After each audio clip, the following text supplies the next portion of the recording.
this edition of Valley Black Talk Radio on the ONME network. Boy, didn't know how much power we had. But anyway, my name is Julia Dudley Najib, Mel Sanders, Joe Riversmith, and as you guys can see on the table here, we have delicious eats. And so first we have Amina Wilson. She did catering tonight at the African American Museum. This is yours. And this, but I want to put the whipped cream on it, okay? Because I want to make. Because remember, Don ate your, I ain't trying to blast Don, but he sure ate your last one. You better watch your back. And so these are little mini key lines that she's actually selling here at Cafe Aroma, and they're really good. And the graham has a graham cracker crust and everything. She also made these for us to eat, these lemon cakes. And that is And she, delicious. you liked it? Yes. Oh, we'll say, yeah, these are for you and Mel. So you, whatever's left, you guys can have that. And so, yeah, Mina Wilson. And I guess, you know, we've been talking about the OnMe network and the OnMe shopper. And that launches tomorrow. And oh my gosh, these fabulous candles. So can I drink from it, Mel? I was going to say, you better identify them. People will think Oh, they're can I drink? food. Oh, it's not food, it's a candle. But it's fantabulous, look at this.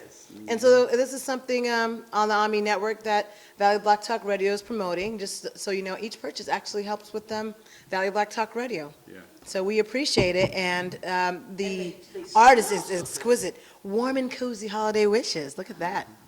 They have a And delicious they scent. smell just like what they are. Smell like we should eat them now. Yeah. Okay, those are delicious.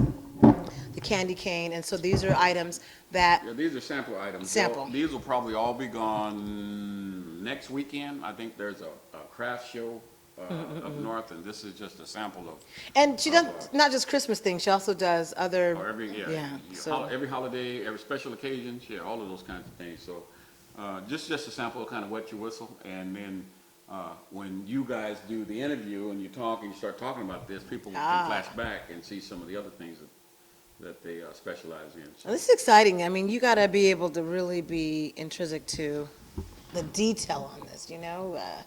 This little candy cane, and what is this, the drummer? My gosh, I'm talking some of the NAACP there's a chapters. spoon in there, like to dip, look. And look at and that's the thing, you get to keep. I mean, when Don't the pull it out, but candles it's all like a little burn down, spoon in there. You have a lovely Oh my container. God, I feel like I That could one is eat just this. Beautiful. Wow, that is awesome. Yeah, after the first, after this Thanksgiving, folks, we'll have a chance to have the interview and get a chance to see some other products along those lines that I think are outstanding. How did one's weekend go?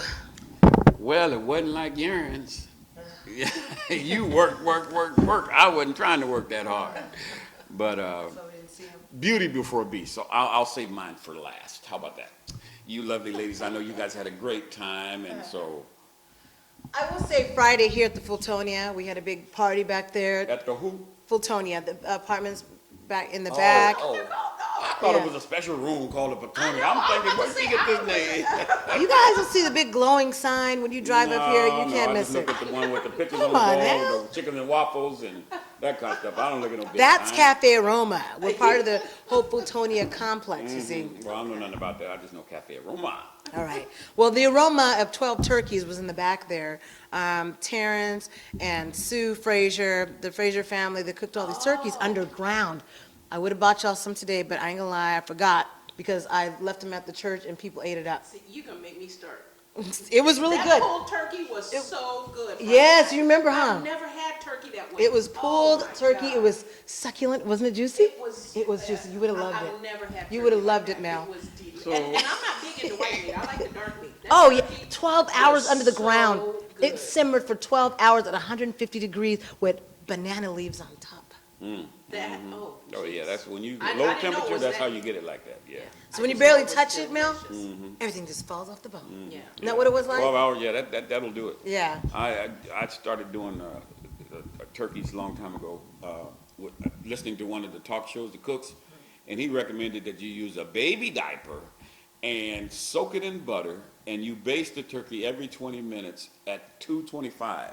And he says, when you do that, that meat's gonna be so moist and juicy till you don't have, that piece about the white meat being too dry? Yes, yes, usually dry. No No, such when he thing. does that, every 20 minutes, he would take that towel, soak it back in some more butter, and whatever other seasoning he had in it, drape it back over the turkey, and it was 20 minutes per pound. So whatever the weight of that turkey was, you cook it 20 minutes, and at the end of that time, let it cool down, slice that meat, and it would just be, you'd see the white meat juices running out of the white meat. Man, that's rare. And I guess that makes sense, because when I cooked that turkey for you guys at the station, Mm-hmm. that's what, I think I left the temperature at maybe about 300, 275, and just let it cook for about 8 hours. Okay, so you don't turn it up. You don't turn it up, because it will dry up. Turn it up, dry up. Yep. And so that's how my Friday was, helping to serve, and then we did some dancing out there. They had a Exercise. You had to live, work off the food. Yeah, I know.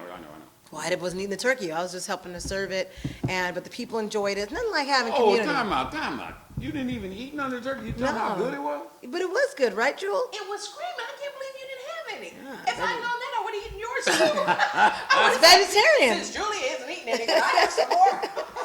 People took stuff home that man. night. You can take some I've never home. had turkey that good, and my mom does pretty good with turkey. I've never had turkey like that. Yeah, well, My eyes rolled back. it was that good, right? It was that good. And so they also had the singer out there. I want to say it's Michael. I can't remember his last name. So we were all dancing, doing a little doo-wop. Michael McDonald? He's kind of The tall, Dewey brother? thin. He's a tall, thin dude. He always has his piano. He was all into it though. He was really good. That's what we had earlier that day and or that evening. And so that lasted to about 8:30. By that time, I was a little toasted. Came over here because I hadn't eaten anything. Because remember, I can't eat the turkey. So, and then after that, we had our grown folks, and I'm sure Jewel wanted to talk about her domino experience. Oh, can I? Go ahead. I don't know if I should say that I beat Linus twice in a row. And see, if you don't know this out there in land, out there, Yeah. Linus is the domino wizard. Well, what comes beyond a wizard? I don't know. He's like the Knights of the Round Table. I know he's like the grand poobah, but he pisses people off. He gets them angry. Well, yeah, he does a lot of trash talking. Yeah, he does. It's true, he does. But you know what? I mean, he's really, really, really good. Right. So what can you say? Yeah. However, Drum roll, please. now I call myself a domino savant. That means I'm really dumb when it comes to dominoes. But I can hardly count. But I won 2 games, and this is actually the 3rd time I've beaten him. Oh, Linus. However, we had to keep going so that we had a championship, and then he won 2 games. So I let him go. You let him go. Okay. All right. But I did win the first 2 games. She was satisfied when she left here. That's all I can say. I was quite happy. She was happy, and Yeah, even his because you want to trash leave talk. on your winning streak. Hey, yeah, I wish I had stopped. I should have just stopped at the 2 games, but I felt it was fair to let him try to win. And did he win the third And game? he won the 3rd game. Oh, see. And then, we had to have a championship game. Oh, there was another And game? He won the 4th game. Oh. So actually, we were 2 for 2. Wow. I'm just saying. So that's how Friday night went. Yeah, Friday was great. I don't even remember what happened Saturday. I just remember being busy, running around. I can't remember what I just remember working. Well, I know I did something Saturday, but I know Sunday I was booked, I had things at my church. I'm also on that board, and then I went straight to the museum. Jackie O'Kelly was performing. She's in town. Oh, yeah. They live in Charlotte, North Carolina now, and so she has her book, and she has her book signing Oh, they're today. in North Carolina? Yeah. I didn't know that. Yeah. They came to visit, and so they're at the museum from 3 to 5, and that's where I was from 3 to 5 until I came here. So was Keith in town with you? Yeah, he was. Oh, okay. And he dyed his Hi, hair and Keith. everything. How you doing, He's buddy? looking young. I said, you look young. All right. Fantastic. Yeah. Now, she sang, but she was here about her book. Is the book a memoir or a biography or? It's definitely a biography. One thing that she said she likes to accentuate on are the life challenges, but being real about it and how to get through that, because she said for her it was about letting go. Like her song "Letting Go" talks about that process. People that have been through molestation, incest, people have been through abuse in general. All She those talked things about we that. never talk about. And that's what she said. All those things we never talk about. She was straight up about that, and so her book is affordable. It's under $10, so it's something that she was singing and write about. So I appreciate it I haven't seen it in a long time, so. So people didn't get a chance to get that book. The museum did buy some books from her, and so that way you can pick up a book at the museum about letting go. Oh, so there are still there are still copies at the museum. Yes. So if somebody wants to get one, they can stop by the museum Yep. during open hours. Yeah, during open hours and get Okay. those. The museum's open Wednesday, Thursday, and Fridays from 10 a.m. to 4. That's when you can pick that up. And meanwhile, I guess we should talk about some of those events. I know Brenda Buckingham, I haven't seen her in a long time, and I'm sorry I don't have a flyer for this. She just handed this to me tonight. And they're having the 57th Annual Sepia Fashion Show and Fresno Fashion Icon Awards, featuring the Hamilton Vogue Esquire models of Chicago. Ooh. Some of you men might want to go. This is at the Doubletree Hotel, 2233 Ventura Street, and it's going to be at 5:30 p.m., social 6 o'clock. Tickets are up there, so definitely have about $50 or $60, I'm just saying. And so she's got this whole fashion show. Brenda's always been about fashion, though. She's always been about, And etiquette. I remember when she Etiquette. worked in West Fresno School that she did a lot of instruction to young people about she still does. what that fork is for and why still is it sitting does. there, that kind of stuff. So she's younger. Yeah. Important if you're gonna move in bigger circles. Now, unfortunately, this is on December 5th. The other event we want to talk about December 5th, as we look at the screen, you'll see it there, Sino. And the reason why we have to talk about Sino is because Jewel is one of the singers. That's what I'm talking about. Okay. Yeah. Jewel, Okay. and for a good cause. Very good call. Yeah, Cancer Excludes No One, and this is the group by Bellette Farwell, nonprofit organization, where it's going to cancer research. And so if you look at there on your screen, you can find more about this event. It is December 5th, called CNO, Cancer Excludes No One, and there's information there for tickets. I feel like these tickets are affordable. It's going for a good cause. I almost feel like the tickets should be more, just because it's going to a good cause. And so she always does a fantabulous show. And It's even the title of the show is Music for the Soul. So Music for the Soul. So that's for anyone. That's going to be I'm for anyone. intending to make some folks cry. Oh, no. Wow. Thanks, Jewel. Thanks. Ready to cry. Let me bring my little hanky so I can be crying. Look at, he's already. With good singing though, not with bad. Just occurred to me with good singing, not with bad singing. So again, that is that CNO event. The other event or things we want to talk about, and you'll see that on your screen, is awareness. As we talk about the awareness of pancreatic cancer, we're coming up to the end of November, and as we know, all of November has been Pancreatic Cancer Awareness Month. And pancreatic cancer is one of those things that'll sneak up on you if you are not aware of the symptoms. Sometimes the symptoms might be similar to something else, and so we have to watch out for those things. People that have jaundice, those are usually clear signs that your liver is not working right, something's not working right. It can also be a sign of the pancreatic cancer, however. Doubling over and stomach pain, those are examples. I'm just trying to think of, these are some of the signs my mom went through, but as I recognized it, they were separated signs. They weren't all at one time. So you never know if you're developing that. Not to say you're just going to go develop pancreatic cancer. I don't want to put fear out there. But make sure you check with your doctor. And pay attention to your body. Right. And so those are just a few of those symptoms that you'll find. Loss of appetite, loss of rapid weight. And we want to make you aware because pancreatic cancer definitely has to do with nutrition. Sometimes it's also in the family. And so even those known as an alcoholism, like a lot of alcoholics might get it because the liver shuts down, or cigarette smokers because the liver shuts down. It's not necessarily that, because my mom was even a hard drink. She'd have a glass of wine, maybe once a month, red wine. We had Almaden wine, that's what I remember, but never a heavy, she didn't smoke. Yeah. We were all allergic to smoke in our household, so didn't have to worry about that. So sometimes I do feel though I had to be with nutrition, because she was always on a diet or drinking those diet sodas, and those diet drinks were, at that time, you had Tab and RC, Yeah. and it had those artificial cancerous sweeteners in them. And think about that. That goes to the stomach and the pancreatic. The pancreas is what is processing, all those sugars and stuff that you eat. And that really is something to pay attention to. It really because, is. If I started losing a lot of weight, I wouldn't. Yeah, and be like, trust Jewel, it let's at talk. all. Yeah, I'd be like, heck yeah. But seriously though, Yeah. you really do have to pay attention to your body and know your body and know if something unusual is going on.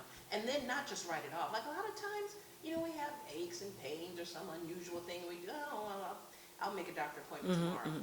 And it just gets stretched out and stretched out and stretched out. And these things are beatable. It's beatable, right? People don't realize cancer is beatable. Yes, it's beatable if there's enough time.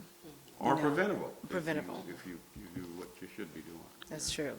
It is. And I raise my hand because I'm guilty. What's hurting on you that we need to go get No, checked no, out just right that, now? you know, things that you're supposed to do, and you're at 50 years of age, you're supposed to do this and all that. You know what? All black folks do it. We all scared of the doctor. Let's just keep it real. My dad doesn't like going to the doctor, Yeah, I don't like. and the he's doctor. 70 plus. He won't go to this day. Really? Yeah, he's the type. I remember he said he was in a car accident. Somebody hit him from behind. His back was hurting, but he didn't go to the doctor. I'm like, did you get checked out to make sure you're okay? He said, oh, I'm not going to that doctor. Yeah. So that's black folks in Yeah, general. They a be lot scared of the us feel doctor. that way. But it's fun, It's true. most people, not me, but responsible people, you wouldn't miss your 5,000 or let's say 25,000 mile checkup. You notice when it's time to get oil in your car. You do that stuff. But your body is like, oh, well. Oh, that well, can it'll wait. just die off. It'll go away. Yeah, and then when I die off, it's okay. Yeah. Because then I'm not here anymore. And I want to say I and mean, we one don't thing think of that's it, though. really important is very often we only think of ourselves. Like we think, oh, I'll take care of it whenever. But there are people who love you that you are responsible to. I mean, imagine how your people would feel if you died from something that was totally preventable or that could have been caught early on, and they find out you just didn't bother to go to the doctor. Well, then that brings me to diabetes, because it's also Diabetes Awareness Month. There's a high number in our black community where we don't take care of ourselves. Yeah. And we just assume that it's a certain group of folks. Well, first of all, there's 30 million people in the United States that have diabetes, 86 million who have type 2 that have pre-diabetes where it can turn into a type 2 diabetes. But guess what? Black folks are the ones to get the most amputations. Why is that? Because we don't take care of business. No, we don't. Even though, I shouldn't be eating that sugar, but we eat it. Yeah. And this is somebody that had diabetes and is telling me, oh, I'm not supposed to be eating this, but they're eating it. Yeah. I'm like, well, I hope you have your Well, pills or and something with you. I understand habits. Habits are hard to break. But if it's Habits will have you die. if it's between the cake or my foot, Yeah, I choose my foot. yeah. Well, you need to really think of it that way, because that's what it is. But there's other ways to enjoy life than just through sweets. I mean, there's other ways to Yeah. do it. Mel, you sure are quiet. Are you guilty? He's guilty. Apparently. Yeah, Why you always picking on me? because he's too quiet, right, Jewel? It almost don't seem He right. got very quiet all of a sudden. He's Yeah, well, you- real quiet. Well, you just stepping on somebody's toes. They either get real loud or they get real quiet. Yeah, he didn't get defensive. He got quiet. You didn't hear him at all, Jewel. Oh, Not yeah. at all. I think about, how that tingling in my fingers sometimes, you know what I'm saying? I know that I should be going back to get that check to find out if, in fact, I need to do something different with my diet, or do I need to start taking insulin now, or whatever the situation is. But, you just get quiet. If you leave here prematurely, we're going to talk about you I'm gonna be real so bad. mad. I'm gonna be so mad at Real you. bad. I'm gonna talk about you. I will talk to your ghost or spirit, whatever you want to call it. How dare you? We will have a seance so we can talk To about bring you to your back face. To talk about you. Wouldn't that be terrible? It's like, oh, no. Oh, no, not those two. Because we say, oh, Mel is in the room. He's in the room. Now let me tell him something. Let me tell this brother off why I'm mad at him right now. So much work to do, and you have to haul off Yeah. and die. Is that the old fan? Haul off and die. How do you do that? Haul off and die. I'm not sure, but Yeah, in fact, no cake for you. Keep all this away from him, Joel. He gets no cake. Water only, huh? Yeah. Just the Water, in fact, is that sugar water? Wait, let me check. Water. So anyway, it is on all seriousness, because diabetes is serious. Very. Children are getting it now, and a lot of that has to do with what's in the food. the American diet. American diet Awful. sucks. We think it's just sugar, but really it's the gluten that's in the food. It's the stuff that turns into sugar. That's the starch that turns Yes, into yeah. sugar that's in the food, and that even hurts with the diabetes in your body. You just cannot. And yeah, Process we all this. really need to be vigilant, because so often we say, well, I'm not putting sugar in my tea anymore. I'm not putting, but sugar and salt are in so huge amounts of sugar and salt are in so many prepared and processed foods. That's the problem. If you're eating those, you really need to be paying attention to the label, and best of all, don't eat them. Yeah. Carve out a little garden. I You swear, know, like, they're trying to kill black folks off because we Yeah. just don't care.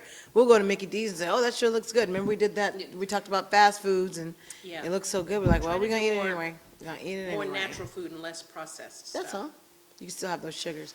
And the other part of awareness that, again, affects African American, as you look at your screen, hopefully, our engineers, not too enthralled, hopefully he's able to show you, also about Alzheimer's disease, which is another thing that has to do with nutrition in our community. And the black community is there's those warning signs. There's about 10 warning signs we have that are flashing through the screen that you can look at. And it's common. This disease is my grandmother died of this. My aunt is going through this right now. So this is, again, something that has to do with nutrition. We wouldn't think of Yeah. that, but when you're restricting the blood vessels and there's not enough air getting to the brain, eventually, It it causes causes plaque on the memory. brain, Right. and then you have Alzheimer's. Right. And that is a particularly awful Yes, disease, awful. in that the It is physical awful. presence of the person is still there, but whatever made them is gone. It's not. And you try so hard. Yeah. And then to see my grandmother going back in time, calling me, what name was she calling me, which was her sister's name. And it's just so heart-wrenching. Yeah. She's looking at me, and You she can- doesn't know who I am anymore. You can Sometimes she would see call that me they my don't mom. She'd call me recognize Annie Joe. Annie Joe. I said, no, Yeah. Annie Joe's gone. Well, when did she leave? In her mind, she couldn't process Yeah. that her daughter, that I was Annie Joe, my mom's name, and that her daughter had been long gone, had left. So that's one of those diseases that it's heart-wrenching. It's heart-wrenching. And that is something we are eminently in control of. All of these things we've talked about, the pancreatic cancer and the diabetes and Alzheimer's, there's so much in our society we really don't have a lot of control over, cops and everything else. Your health is something you can take control of. So take control of it, y'all. Yeah. So what makes people reluctant to do those kinds of things, especially African American people? I'm saying neural pathways. Yes. Well, first off, we have a I lot didn't of see the stress. video. We have more See the stress video than right now. most other, let's say, populations, or most other ethnic groups, right? So we have a whole lot of stresses, and whether your thing is eating or, well, for a lot of us, it's eating. It's a hard thing to let go of because it's a stress reliever. Okay, so that's first, and then. Well, go on to the neural pathways, because this I is was what gonna we were, say, and because he then- wasn't here when we talked about that. Okay. So neural pathways are in your brain, and they're actual pathways that your brain makes based on your habits. So if you get up every morning at 6 o'clock and first you brush your teeth and then you make your bed, that you have a neural pathway for that. If you decide, you know what, I'm gonna make the bed first, then I'm gonna brush my teeth, you actually have to create a new neural pathway. And they say you have to do something, whatever it is. If you want to develop it into a habit, you have to do it for 6 weeks straight before it begins to form a new neural pathway and before it becomes a habit. So you've been doing it right? I drink diet soda for 2 weeks and then I'm mad because I haven't lost any weight. It takes at least 6 weeks to form a neural pathway, to begin to form a neural pathway. So in that third week when you're saying, shoot, I can't do this every day. I need to do the toothbrush first. This just isn't working for me. Give it 3 more weeks. That's not to say that you'll necessarily have a breakthrough at 6 weeks. It's just that if you want to even get close to creating a new pathway and training your brain to do whatever this is differently, to do it this way now, you got to give it 6 weeks. And so what I see that supersedes that would be having the economic means to put in place what you need to change your eating habits before you can begin a new practice. If you don't have the money and all you can afford are those noodles in a bag, then you may want to change your diet and all that, but all you can afford is the stuff that's not good for you. You make a very good point, because that's the other thing. No, that's the point you guys try to make. But let's talk about this, because those farmers markets are out there for a reason. So that yes. Let me break it down, because organic Have you usually, bought it? Organic yes, stuff? And You it's know more I do. expensive No, than it is no, if but you not to if you go to the market. farmer's market. Yes, Not it at the, is. no, it's Yes, not. it is. No, it's Well, not. what? I shop I at say both you're Whole both right. Foods. I shop at Whole Foods and Trader Joe's. He's talking to the wrong person. He's talking to the wrong Both of business. those places are way too high. Yes, and that's what I'm saying. Yeah. Even a farmer's market is cheaper than that. Your local It's farmer. Still, but it's still higher Is than your the local folks farmer who are, cheaper, though? who are See- just trying to survive. They're going to go pick up a bag or a can of something because it's convenient and it's cheap. Well, look, you can get a Romeo's large pepperoni special. Trust me, I know, for $5, right? $5. You cannot buy, a bunch of cantaloupe and I mean, you can't. But here's how you are absolutely correct, Julia. I think it is true that the organic costs more, but you don't even have to buy the organic. You can No. just buy fruit. It is how you are right that the stuff that is bad for us is often cheaper. They do that on On purpose. purpose. On purpose. So But our mind is we trained. we will spend $40 on some baby Nikes for some feet that are going to be too big And for $4 those on a baby cup of Nikes coffee. in 3 weeks, and $4 for a cup of coffee, and then say, oh, but I don't have enough to spend on healthy groceries. So, and the other thing, they don't place the supermarkets in our neighborhoods. They got all kind of liquor stores, and they have all the little small places you can run in and get, but you got to go halfway across town to go to the supermarket. Well, go halfway across town. That's what it takes. If you're concerned about your health, that's what it takes. If you had to go halfway across town to get those baby Nikes, you would do it. So, And there's a way to have those monosodium glutamate noodles without having monosodium glutamate noodles.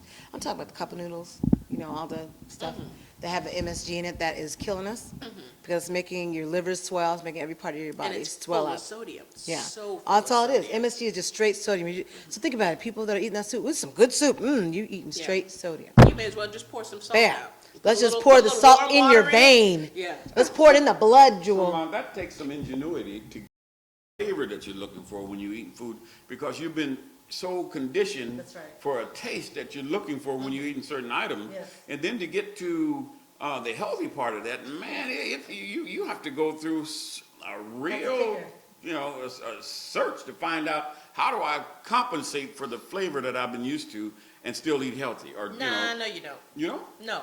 No. Because nowadays there are so many cookbooks. I just saw Paula Deen on Dr. Oz a few days ago. I won't go into what I think about Paula I saw Deen. T.D. Jakes on TD, Dr. oh, that We was a gotta talk good one. about that. Yeah. But there are so many cookbooks nowadays. And Patti LaBelle has one out. Yes, she That does. that She's got that new pies. give you new recipes for all your favorites that are much less, that have less fat, less salt, less, all of that. So it's not real difficult, but you would have to go and get the cookbook, and then you also have to be a person who cooks. See, that's part of the problem. I don't cook. Only me. What would I be cooking for? Well, you need to cook if you're going to be healthy, because fast food. Well, you see what fast food But does. that's what you say. You take lemons and make lemonades. So there's some Which folks. we really can do that with lemon. There's some folks who actually are excellent cooks, but they have no market for the quality cooking that's needed because folks are so used to going and getting that fast stuff right now. But there's some folks who have the expertise and know-how. They just don't know how to develop the market for folks to come to them or to have it fast frozen to them so they can take it and just, There's a service that does that here in California. Yeah. It was on Shark Tank. Really? Me and Linus were just reviewing that because we're talking about that on I'd love to do AMPTV that. Now News.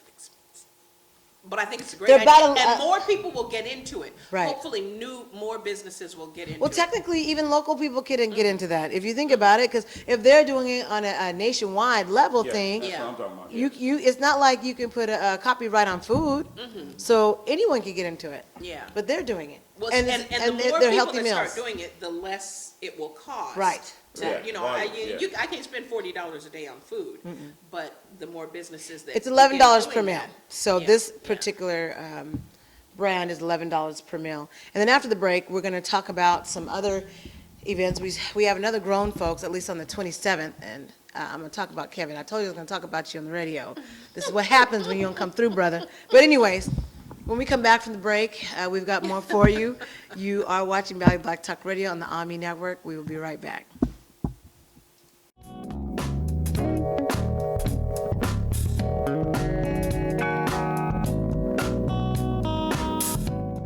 When When you have credit card debt, the debt suckers' high rate and high pay are everywhere. Ooh, they're making another minimum payment. Great. Most of the money goes to us. We'll suck the life out of them. Because your credit card rates are so high, you can't get rid of the debt suckers alone. Their minimum payments are in vain. No, that's juicy. But one call to Consolidated Credit can get the debt suckers off your neck. Thank you for calling Consolidated Credit.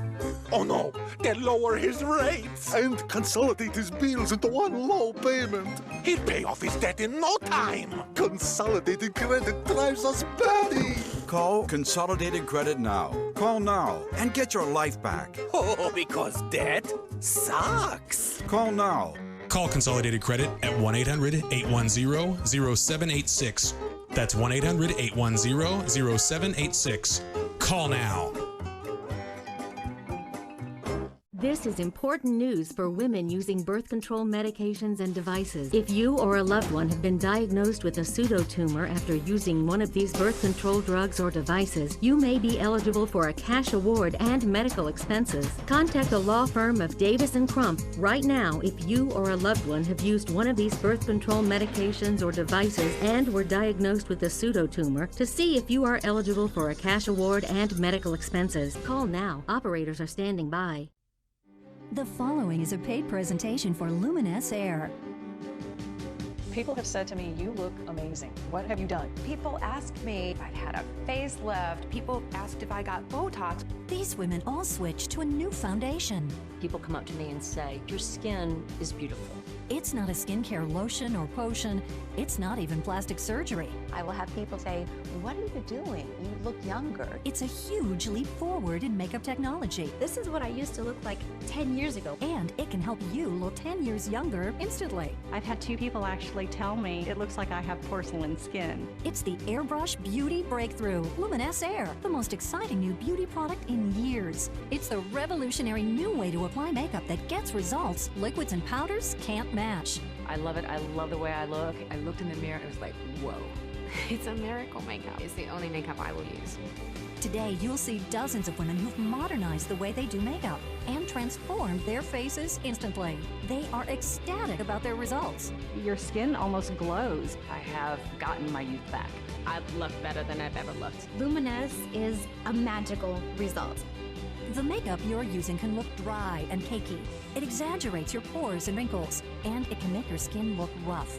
Keep watching. You'll learn how you can go from this to this. You'll learn all about how you can have smoother looking skin, eliminate the problems of traditional makeup, and look 10 years younger instantly with the magic of Airbrush and Luminous Air. Airbrush makeup was born in Hollywood because it gets the very best look. Oscar and Emmy award-winning makeup artists switched to using airbrush because it eliminates the heavy, unnatural look of liquids and powders. Airbrush makes everyone who wears it look younger. V. Neal is an 8-time Academy Award-nominated makeup artist. She's worked on some of the biggest movies in history, including the Pirates of the Caribbean films and The Hunger Games. She knows how beautiful airbrush makeup looks. It's a really flawless, very soft, velvety look. Plush. It gives your skin a really plush look. John Elliott is an Oscar nominee and was the head makeup artist on Desperate Housewives. Airbrush makeup.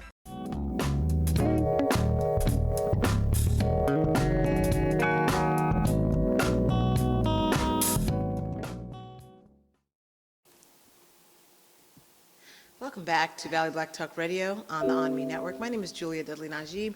I'm here with Mel Sanders. Yay, he's back. And Joel Riversmith. Yeah, he was kind of MIA last week. We just figured he was fishing all week, right? Poor people have to work. No. And they have to work when they can. They don't have no business talking about missing in action. And I love fishing, but sometimes, it takes money and gas to get to the fish creek. That's true. Yeah, then the PG&E guy wants his money. Oh, and the guy for the phone, all of a sudden now he wants his money. So all these people just money hungry. So I had to go do some things. I had to leave town a little bit and do some stuff because we have, our community, some of our leading citizens who sit in positions of authority and influence have a tendency to say, oh, don't hire him. Yeah, why is that? So I have to go out of town. I don't know. Tell us more about that. Yeah, well, I thought we were going to talk about that a little bit later on in terms of that whole Can we piece talk about after we finish up the last? Yeah, do that first because I have some very strong statements to make about some people in our community and the lack of unity, working together. Yeah. I'm very excited to talk about that, actually. It's something we've been dealing with as a nation for a long time, if we're looking at the black community as a national audience. But we want to make sure you're able to hit Grown Folks Night. Now, Kevin Shakira, I'm not going to, yes, I am. I'm going to put you on blast, because when you say you're going to be somewhere at a certain time, I'm just saying, make sure you are here. Because I'm telling people right now to make sure they're here on the 27th. Yeah. Because his comments were people want a place to go after Thanksgiving. So I know I'm going to be making sure that here this cafe is open at 9 p.m. Kevin, that's 9 o'clock, 9:00 p.m. Well, now he was here. What happened? Was he late? Because he did come and he brought a whole bunch of 2 equipment. hours late. Oh, Yeah. Kevin, that's black folk stuff. Kevin, In fact, that's not even black folk stuff. I'm usually 15, 20 minutes. No, but you can't be no yeah, 2 2 hours hours late. is- You know I'm going to talk about you. That's You know what how I am models by and now. stuff do. You got to Yeah. be important to be 2 hours late. We got to call each other Or it out. has to be awful good. It better be a good reason. And that's what Worth happened. waiting for. Right. And so my point is, and we have to call each other out when stuff ain't right, you know, in business. That's bad business, Well, for shame. I'm going to tell you like the great NAACP president. Which one? The one currently? The current. Okay. He says, do what you can stand. So if you can chew on him, yeah, do it. I can. Guess what? See, It's a big circle. yeah. Yeah.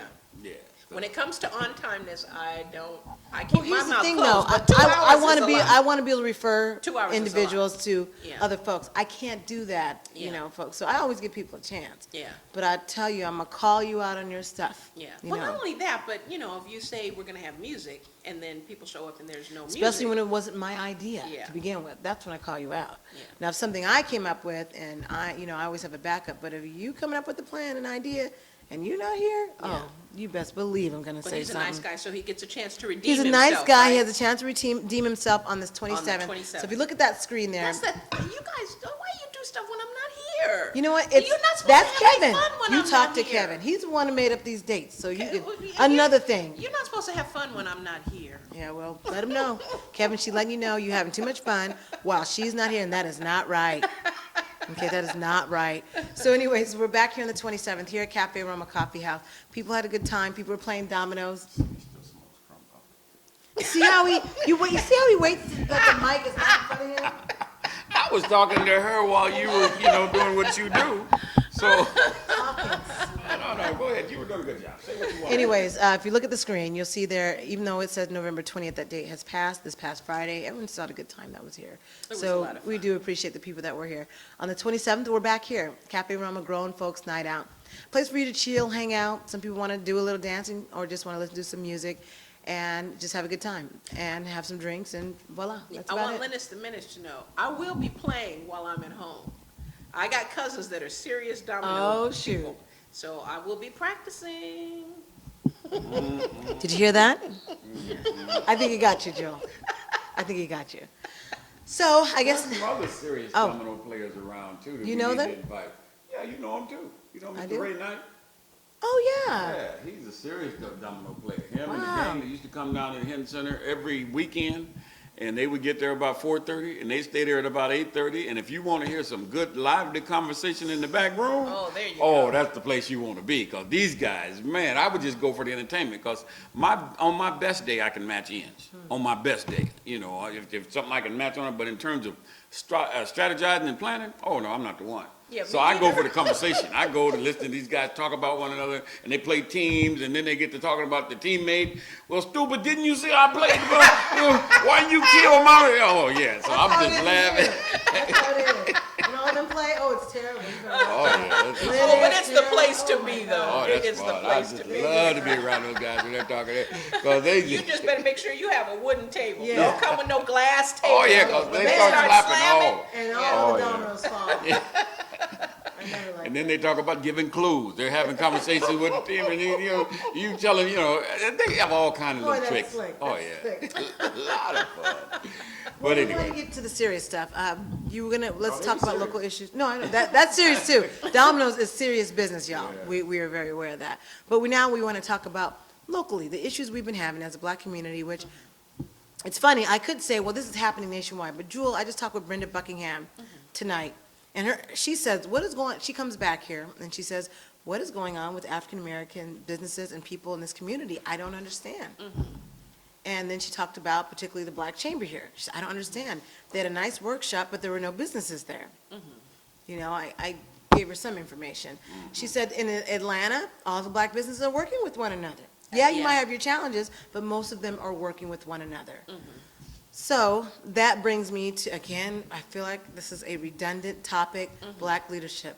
Mel, is it too redundant? Are we too redundant with this topic? No, you can't. Until things change, you have to keep on Exactly. talking about what we're talking about. But I guess what kind of concerns me, and it has been for quite some time, have you ever gone to an event and maybe there's 200, 300, 400 people there, and there may be 10 African Americans, and African Americans will walk right by you and not speak or not acknowledge you or not give you the head? To me, I can't figure that out for the life of me. I remember at your event, at the museum's event. Trailblazer. Yes. There are some folks there that, I mean, as close as you and I are, they never even acknowledge. Did they see you? I just want to make sure you give a benefit of the doubt. Unless they're blind. And I know they're not blind because, you know, and they know who you are, too. It's not like they don't know you. But to just not speak, just out of, you know, I know when I visit the South or I go, you know, back to the Midwest, the attitude of people is just so much different. Everybody speaks. Yeah. They speak from their porch, they speak from, I mean, yeah, everybody. So are you suggesting that they don't speak because they don't like you? Or they don't speak because it's just not, because, I mean, you should speak to anybody regardless of color. You pass that They don't mostly. want white people seeing them speak to you. So they don't want them to know that they even know you because I don't want to cross this white guy. So what you're suggesting is that there are some Black folks in town, some of them in perhaps positions of influence, who understand, who know who the Black folks that tend to be rabble-rousers are, and they don't want to be associated with those Black folks. Define rebel-rouser. People who do not necessarily follow the prescribed line, the status quo, people who are not afraid to stand up and say, you're not doing what you should be doing. So they're labeled rebel-rousers. So I want to They're make sure the labeled, audience is clear yeah, about I mean that. rabble-rousers in a good way. Right. I mean the people that we, truth tellers. Yes. The people that we trust to not just go along with the flow, but the people who say, you know, I like you and everything, but you're not doing right. And I got to point out that you're not doing right. Like I just did a few minutes ago. Those people, exactly. Very often, the people who do just tend to go along with the flow don't like to be Exactly. associated with. That's what you're, okay. But they usually wind up in positions of authority or influence. And there's a code, if you will, in the African American community, and it had been for a long time. We don't really want to beat up on other African Americans. I mean, you know, we always air our dirty laundry in public.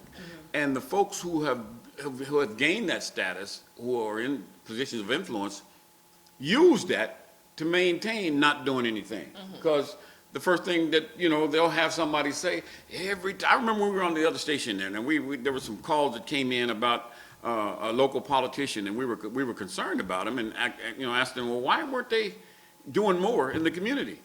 And we get calls in from folks saying, why is it that we're always beating up on one another? And when you ask them, well, can you explain to me some of the things they've done? What have they done in our community that makes them worthy of our support or recognition for being an elected official? And you get a pin drop. Right. They couldn't give you, they just would want to get back to it. We always fight one another. We can never get ahead because we're always fighting. Well, I remember something Mr. D.C. Adams said, who was a pioneer of this community a long time ago when a lot of things changed. I mean, he was one of the movers and shakers and one of the guys to help it change. He would say, you know what we need in this community now? We need some Ku Klux Klan that wear black robes. Because we got some folks that look like us that ain't like us. And we need to go out to them and get rid of some of those folks because they're the ones that are killing us.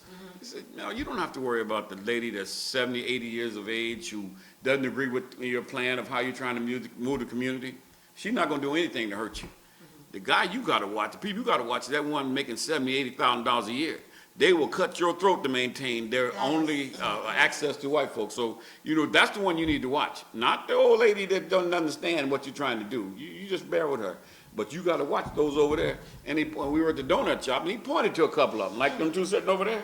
Yeah, them the two you got to watch. Wow. So, and things haven't changed much. We still have those folks who sit in those nice positions and like to be the go-to people for the white community, and like to give the illusion that they have the influence over the other African Americans in the community. Then what do we do? We talk about this all the time. What is the next step plan of action? Because we don't like calling them out on the air, obviously, because we haven't done it. We've done a little bit of it. We ain't done as much as needs to happen. But I think what we need to focus on more so than that is making the changes at those positions with people who have been vetted by us, who we know are going to carry the water. And then we have to have a plan B. The plan B is the stick you need to reach across the fence and get their attention again. There was a guy named, I think I shared this before, named Mr. Norman, and he was one of the community activists. He had a long prison record, but he was really about his community. And they were planning some things in Fresno, talking about making some changes, and they, as usual, they'd take a religious leader that could speak well and put him up front to let him do the talking. Okay. They went to a meeting downtown at City Hall, and the minister went up to make a presentation, but he didn't quite say what they needed said. So when they went back to the church facility to say, hey, look, we need to stick to the script because this is what we needed to, and the minister said, well, wait a minute. You can't tell me what to say. I'm doing the communicating. I can say what needs to be said, and you can't tell me what to say. Well, Mr. Norman politely told him, the next time we go someplace and you don't say what we tell you to say, so I'm finna slap you across the room. And so, true enough, they went to the meeting, and he got off base again. And Mr. Norman, they say, was in the back of the room. It was a room full. I mean, this is the time when African Americans really participated. The whole community came out. When he had a meeting, everybody showed up. And he eased around. He was in the back. He eased around and came all the way up the side wall, came back, back up on the wall to the pulpit, and he came right to the minister's back. And when he turned around, he just, and he said, the next time we tell you to do something, you better do it. He didn't have any trouble out of him anymore. See? Nobody did anything? Nobody's trying to... Well, no, I mean, the people, the leaders, the people that were really the true organizers, they knew why it happened, and they were glad that Mr. Norman was there because he had, that was his job. He was the strong arm guy. He would, he had no... Where are those people at today? And I think part of the problem is we try to, two things. First off, those people who say, oh, see, we just can't get along. It's a shame we can't get along. We always bringing each other down. Look, you need to stop talking about Sister Butterbean's hat at church. That's the niggling stuff. That's the pointless, negative, just plain hater stuff, okay? But pointing out that someone is not living up to their expectations or not, I think the perfect example of that nationally, and we're talking about local, but just to give people an example, was, of course, I'm going to say when Tavis and Dr. West were saying that Obama is not doing he is not fulfilling the promise that we put in him. And of course, Obama was always saying, and still does, you have to, even if I agree with your position, I'm at a place where I can't just, with the stroke of a pen, make it happen. You have to make me do it. There has to be public pressure. Okay. Public policy. There has to be public pressure to change public policy. Well, if you're unwilling, simply because a person is black, if you're unwilling to say, hey, this is what you need to be doing, and this is why we put you there, and you better do this and say this. If we're unwilling to do that, to critique, simply because a person is black, policy is not going to change. Amen. The other stuff, this we shouldn't tear each other down. And there's a difference between analytical critique and tearing someone down. Tearing someone down is pointless and is about your ego.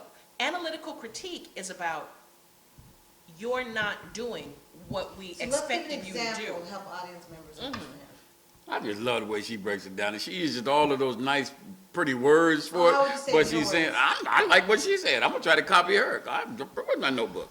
I mean, analytical critique, is that what you call it? That's the nice word. Oh, Yeah. yeah, I like that. I like that. Constructive criticism is another Oh, old that's one. a good. Yeah, that's. Yeah, but anyway, go ahead, Miss. I was wanting you to give the example.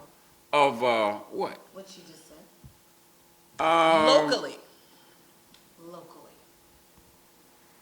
Give me a second or two to think of a particular instant, because I know it's happening. I probably got it in my, back here someplace, but it's not rolling off the top right now. So talk about something else and I'll come back. Well, and part of the problem is you can't have, and to some extent, I think this is the problem with any president, but since we're under Obama, I'll talk about him. Once you get to that level, and whether you're the president of the United States or the president of the NAACP, it's the same. Once you rise to a certain level, whatever that level is, you get insulated because you got all these yes men and all these people telling you and you get totally cut off from your community, the people who sent you there to do the job. You need to not be cut off. If you know that the folks tend to hang around the barbershop on Tuesday afternoons and there's all kinds of information and visiting and stuff that goes on there, and you're the city council person, you should be at the barbershop on Tuesday afternoon. If you know that between 7 a.m. and 9 a.m. the donut shop is the place where everybody stops in and says hello and talks about what's going on in their neighborhood, you need to be at the donut shop from 7 to 9. Mm-hmm. If you get in that office and then you forsake the people who put you there because you allowed yourself to become so insulated and to listen to the other people, often non-black, who are whispering in your ear, that's not okay. That's not acceptable. But they're not gonna. Their excuse is the very people that you're talking about in terms of the African American. There's about 40 to 50,000 registered voters in each district. Their response is going to be, the African Americans who reside in that district are not the ones who elected me in the first place. So therefore, I don't have an obligation to reach out to them, even though I know the history of why they're not reaching out to me has to do with the non-response coming from the position that was held previously by somebody else. This position that was held previously, they ignored them. So since they didn't support me, I don't think I have a responsibility to fix their problems or to start a new a process of building a relationship with the African American community, even though I look like them. And you know what? That's exactly right. The elected official is exactly right. And that reminds me of the other thing I was going to say, which I forgot, which is part of the problem is we go to the elected officials and say, won't you please do this? Won't you please do that? What we need is to have the people that didn't elect this person, all of those people need to get together. And see, again, just like with Ferguson, I think this is where the problem is. Instead of sitting in your living room complaining about everything that's going on in your community that you don't like, find the other disgruntled people, which is what I'm doing right now at State Center for the Personnel Commission. Find the other disgruntled people and get together. It doesn't matter whether you elected that official or not. If 100 of you show up at his office with signs, he will pay attention, whether you elected him or not. But the problem is, again, because we don't want to talk about Not black folks outside to of bring his, them down. not inside of his office, outside the office where there's all that commotion. And because to him, if you're not part of his constituency, whoever this is, who are you guys talking about? We're just giving a hypothetical situation here? No, we're talking about Oliver Baines. Okay. Well, in that case, you would stand outside the office. And Yeah, that way that's you're what- getting, outside City Hall was something that because then gets that brings attention to City Hall. Then Right. City Hall inquires what's going on. That's the But strategy. your sign says Oliver Baines is not doing his job. That's what your sign says.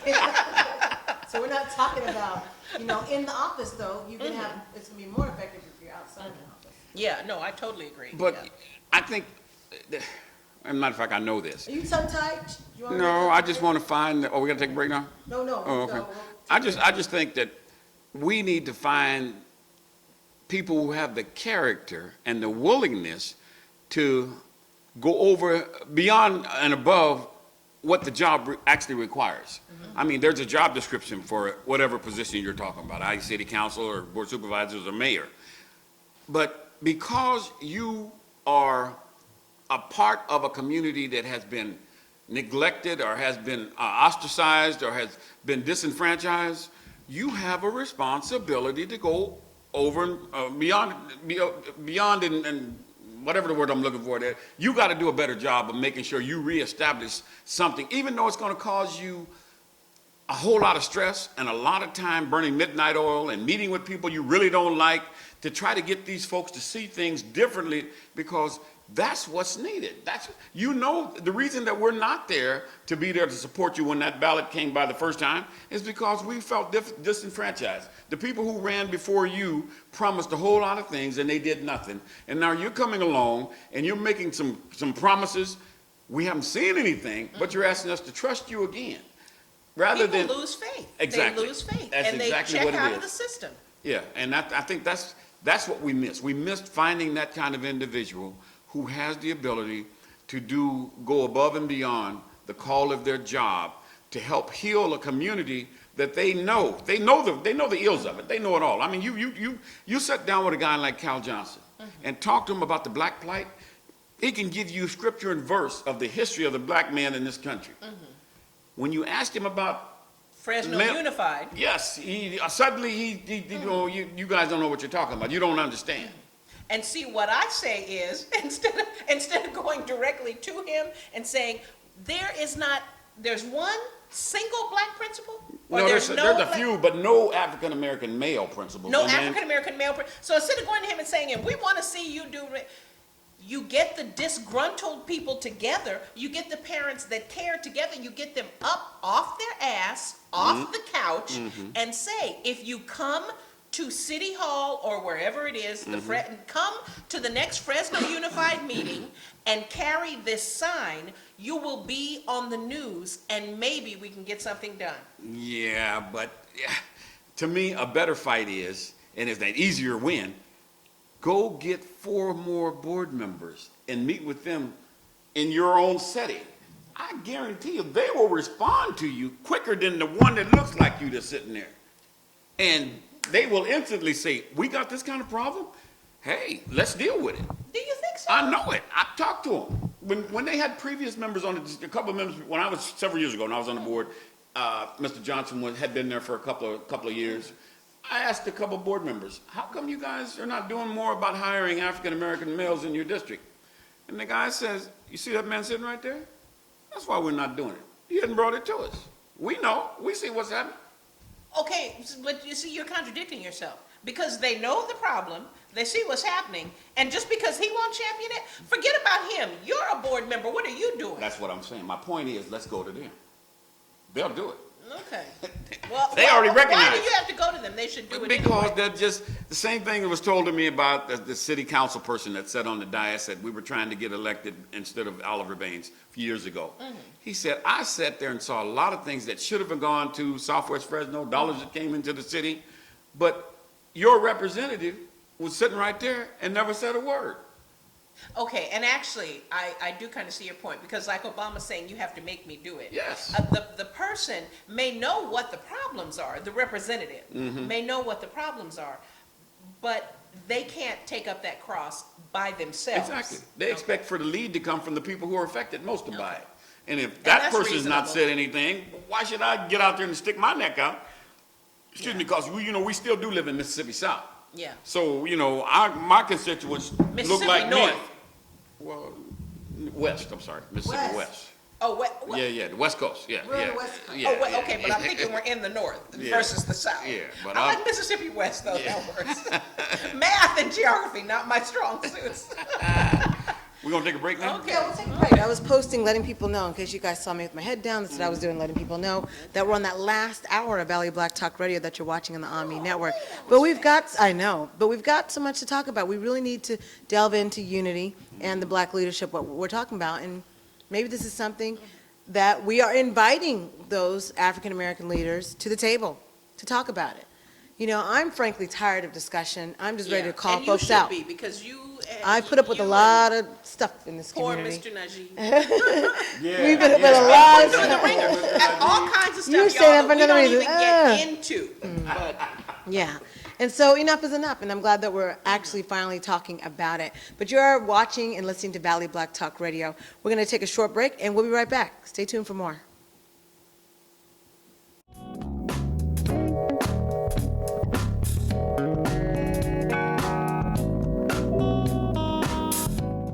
When you have credit card debt, the debt suckers' high rate and high pay are everywhere. Ooh, they're making another minimum payment. Great. Most of the money goes to us. We'll suck the life out of them. Because your credit card rates are so high, you can't get rid of the debt suckers alone. Their minimum payments are in vain. No, that's juicy. But one call to Consolidated Credit can get the debt suckers off your neck. Thank you for calling Consolidated Credit. Oh no, they lower his rates and consolidate his bills into one low payment. He'll pay off his debt in no time. Consolidated Credit drives us batty. Call Consolidated Credit now. Call now and get your life back. Oh, because debt sucks. Call now. Call Consolidated Credit at 1-800-810-0786. That's 1-800-810-0786. Call now. This is important news for women using birth control medications and devices. If you or a loved one have been diagnosed with a pseudotumor after using one of these birth control drugs or devices, you may be eligible for a cash award and medical expenses. Contact the law firm of Davis & Crump right now if you or a loved one have used one of these birth control medications or devices and were diagnosed with a pseudotumor to see if you are eligible for a cash award and medical expenses. Call now. Operators are standing by. The following is a paid presentation for Luminous Air. People have said to me, you look amazing. What have you done? People ask me if I've had a facelift. People asked if I got Botox. These women all switched to a new foundation. People come up to me and say, your skin is beautiful. It's not a skincare lotion or potion. It's not even plastic surgery. I will have people say, what are you doing? You look younger. It's a huge leap forward in makeup technology. This is what I used to look like 10 years ago. And it can help you look 10 years younger instantly. I've had 2 people actually tell me it looks like I have porcelain skin. It's the Airbrush Beauty Breakthrough, Luminous Air, the most exciting new beauty product in years. It's the revolutionary new way to apply makeup that gets results liquids and powders can't match. I love it. I love the way I look. I looked in the mirror and I was like, whoa. It's a miracle makeup. It's the only makeup I will use. Today, you'll see dozens of women who've modernized the way they do makeup and transformed their faces instantly. They are ecstatic about their results. Your skin almost glows. I have gotten my youth back. I look better than I've ever looked. Luminous is a magical result. The makeup you're using can look dry and cakey. It exaggerates your pores and wrinkles, and it can make your skin look rough. Keep watching. You'll learn how you can go from this to this. You'll learn all about how you can have smoother looking skin, eliminate the problems of traditional makeup, and look 10 years younger instantly with the magic of Airbrush and Luminous Air. Airbrush makeup was born in Hollywood because it gets the very best look. Oscar and Emmy award-winning makeup artists switched to using airbrush because it eliminates the heavy, unnatural look of liquids and powders. Airbrush makes everyone who wears it look younger. V. Neal is an 8-time Academy Award-nominated makeup artist. She's worked on some of the biggest movies in history, including the Pirates of the Caribbean films and The Hunger Games. She knows how beautiful airbrush makeup looks. It's a really flawless, very soft, velvety look. Plush. It gives your skin a really plush look. John Elliott is an Oscar nominee and was the head makeup artist on Desperate Housewives. Airbrush makeup.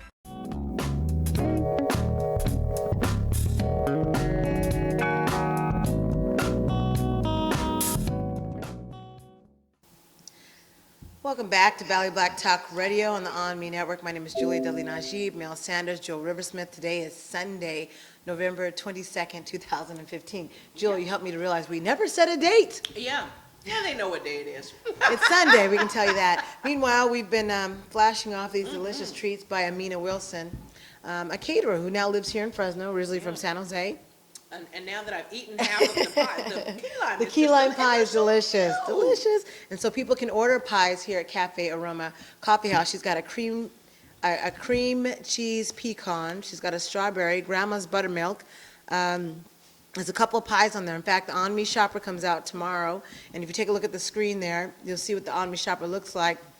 Hopefully our engineer is awake over there. But anyways, you'll see it where it says ONME shopper. That's what it looks like. You're able to save bandwidth because if you click on the guide, it's basically a booklet, and then you really don't have to worry about bandwidth until you click on that link. So it makes it easy for you to be able to scroll and look at what we have to offer. And so that's what you'll be able to click on tomorrow. I And, love and you'll to be able to watch see your people pie. Eat on TV. I don't know what that is. Like when somebody is on some show and they cook something and then they taste it. I don't know why that turns me on. It's really, but that's really good, right? Now I get to do And it. her This lemon pie is really good too. screaming. Her lemon cake. Yeah. You haven't, oh, you're not allowed to try it. I'm sorry. This pie is screaming. Put that away from Want to me. get closer to the bottom of the hour? Are you gonna try some? Oh, Okay. yeah. We also want to be able to talk about this vendor who is going to be in our ONME shopper. Oh, the candles are to die for because I feel like you Yeah. could eat them. Don't eat them. But it's And really. don't put them where kids can get at them. Yeah, they'll think it's food. They smell It so smells so good. good. And this is supposed to be like a whipped cream latte type of thing with a gingerbread man. He's going to get eaten right as fast as you can. In fact, it's called a gingerbread latte. I like this. Oh, that And is so great. this is something we'll be And having once on the me candle shopper. burns down, and this is what I love, once the candle burns down. You can use a glass. You have your coffee mug, Oh tea my mug, gosh. whatever. It's So this is a great. beautiful gift for the holidays, for, I think, any occasion, because she has other occasional candles. So these are things that we're featuring in the ONME shopper. I'm so excited. Holidays are coming up, so this would be the time for you to jump on it. All right, so those of you who are wondering how do you get to our channel if you're trying to pass the link, it's www.onmetv.com. That goes straight to the player. And so it's easiest if you just download the app. So if you go to myonme.com, you're able to see the link to our app where you can just download that to your phone and it pops up. Right, Jewel? You should be able to get to everything on your app. Mel, let's see you try. Is it on? I put it on your phone because I have to test you out to make sure you're able to get on the app. And so I got the app already, so I that was doesn't asking mean for anything someone if you. else. So it wasn't me. I'm smart enough to get that app. And so the ONME, and the thing is that ONME will be expanding because we have ONME Central Valley Edition. So people know what's going on in Central Valley. Then we're going to have ONME Northern California and then ONME Southern California. And the only reason for that is so we can cross over the information, find out what the heck is going on in these different black communities. So there's a value to it all the way around. So eventually we'll be talking about Northern California news, Southern California news, because we got to be on the up and up as well. And it's needed because there is nothing like this anywhere else. I That's mean, what my dad I won't keeps say saying. anywhere, but I mean, Oh, it's not just the Paul valley. Harvey. I mean, Steve Harvey. What is he? How would you classify him? The big lip black man. Yeah, but his show. Yeah, big- no, but That's what I was calling that's him. national. We're talking about if you live in the Central Valley or Northern California or Bakersfield and you just want to know what's going on in the valley in your community and points north. There isn't anything like on We it. Yeah. You're so eloquent. See, you know Write what? the In vision, fact, make it I plain. like you say that, Oh, look, there we I'm are. so flowery. I like the way you I just just wanna make break sure we can stuff get to down, it. make it easy. We it. Yeah, that's it. So I just want to make sure I can get to it live, so anybody who says, I Yes, can't you get to did. it. And I got confirmation right here. Okay. So, you know. All right, I just want to make sure. So again, you can, But what was wrong with? Oh, I didn't use the app. That's why I didn't get the other day. I was Oh. trying to go direct to I think it's easier for people to just download the app. It's free, we're the one paying for it, so you don't have to worry about paying for that. Yeah. We're just trying to make Actually, sure. I guess we shouldn't say it's free. You pick up the tab. Yeah, we're picking up the because tab. we need people to understand. Yeah, that's that, true. That That's true. Yeah, ONME needs financial support and should be getting it from ads and from advertising revenue, which we're being frozen out of. Yeah, it ain't free. Julia and Linus the Menace are picking up the tab. You know why she said Linus and Minutes, that's a whole domino thing, but we won't go there. Yeah. So, Mel, we were finishing up the conversation, and we were talking about, not finishing, just beginning, really. Was I finished? No, you weren't finished. We were talking about unity and, we're really talking about leadership and unity and the challenges. We're finally talking about that, those issues that we're having in the community. And I guess I was just about through, but I just can say this again, maybe just that in the future, in the very near future, well, two things. First of all, we have to start earlier selecting people who we want to represent us. That's number one. We have to do it, and then we have to do a better job of making sure these are the individuals that have the heart to do it. There are a lot of people who are eloquent, they can speak it, they can look it, but when it comes to having the heart to do the heavy lifting, the detail work, there's nothing like our community, because we've had a void for so long. It's a hard job, and it's a thankless job. And so most people don't want to do that. They simply want to invite me to your conference or to your meeting. Let me sit on the dais. Let me get a free steak or a free chicken dinner, and I'll say a few good words about you, and then I can move on. But in terms of actually moving the community, getting it in a position where it can be self-sufficient, they're not. No, that's a lot of work. And man, after all, I'm working from 8 to 5, and I don't want to do any more time in that. Well, then you don't really want to be a leader. Because when people are suffering, that's when you have to roll up your sleeves and say, okay, let me find some solutions to for these folks. And most politicians, I'm telling you, you can count them on one hand throughout this state who are committed to the point where they will, go the extra mile for you. Barbara Lee. Overtime. Barbara Lee, a few years ago, we were trying to get a grant from USDA. None of the local folks would do it. In terms of a letter of support, Barbara Lee did it. So there are certain ones that understand. They see the bigger picture and they say, okay, I'm not going to benefit personally from this, but this is going to help down in the Central Valley. So let me be a part of that. And, those are the kind of people that you want to make sure you find someone with their kind of spirit, their kind of commitment to community. Otherwise, we just... So, just to understand, you're saying that a few years ago, there was an issue that pertained to the Central Valley that you couldn't get any Central Valley representatives, some of whom are still in office, I suppose, interested in.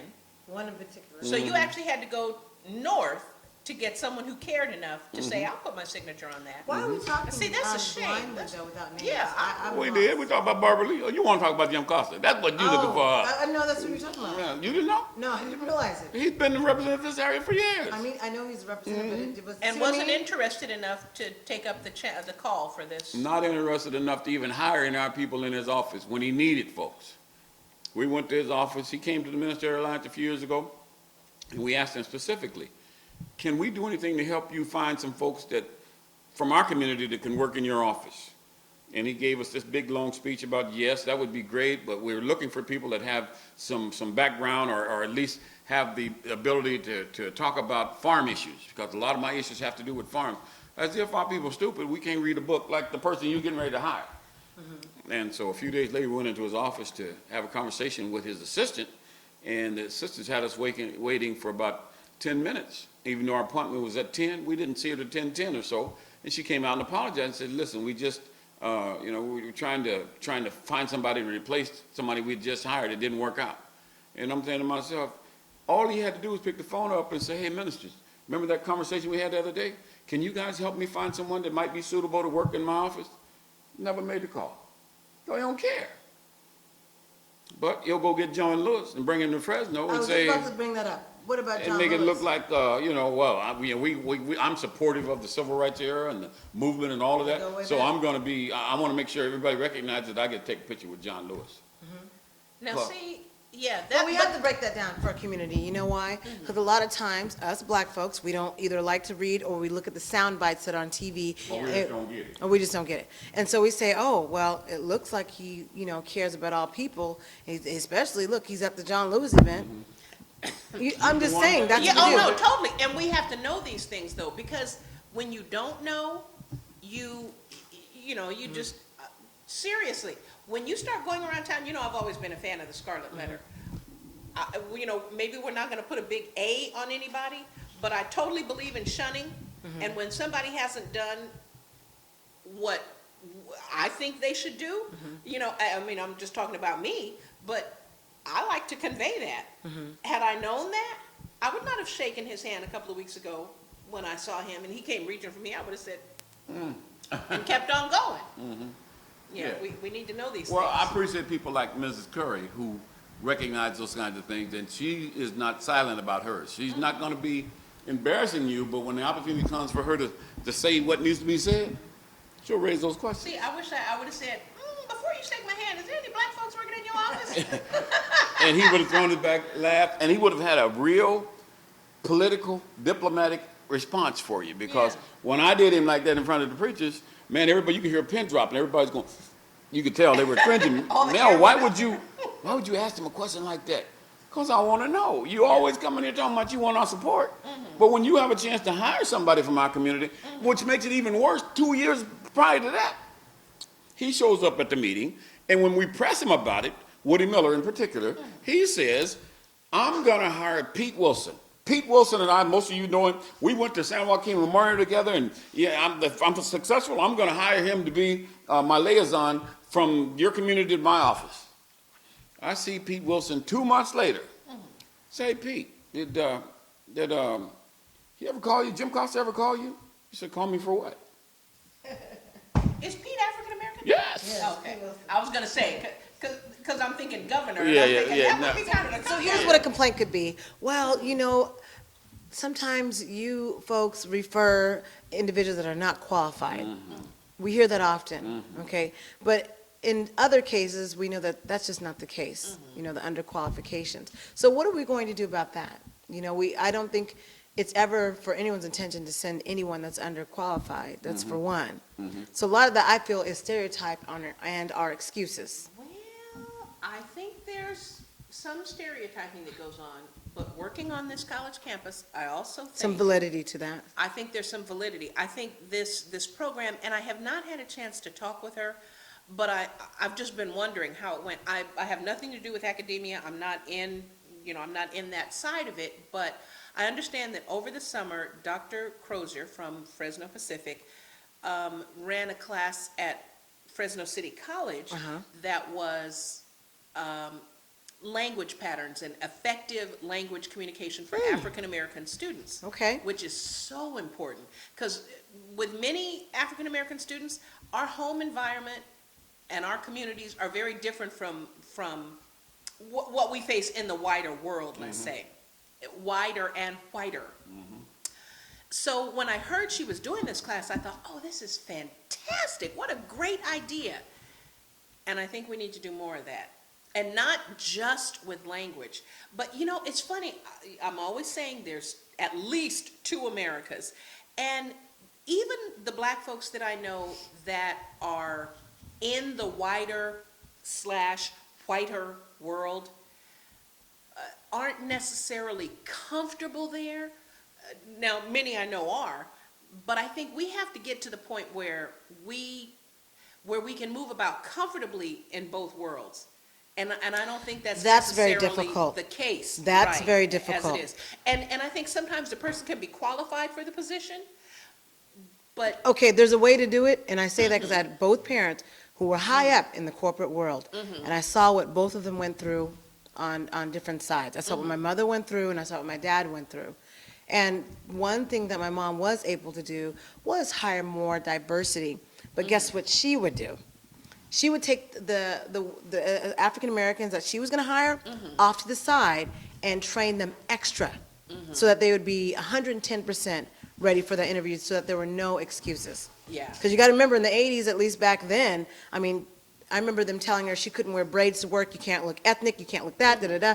I remember going down the list, I'm like, wow, that's heck of racist, you know? When you Yeah, think about yeah. that today, you're not supposed to be doing that. But she would go above and beyond to hire African-American staff, but she would have to coach them, she would have to make sure, she would vet them herself to make sure they were ready to go.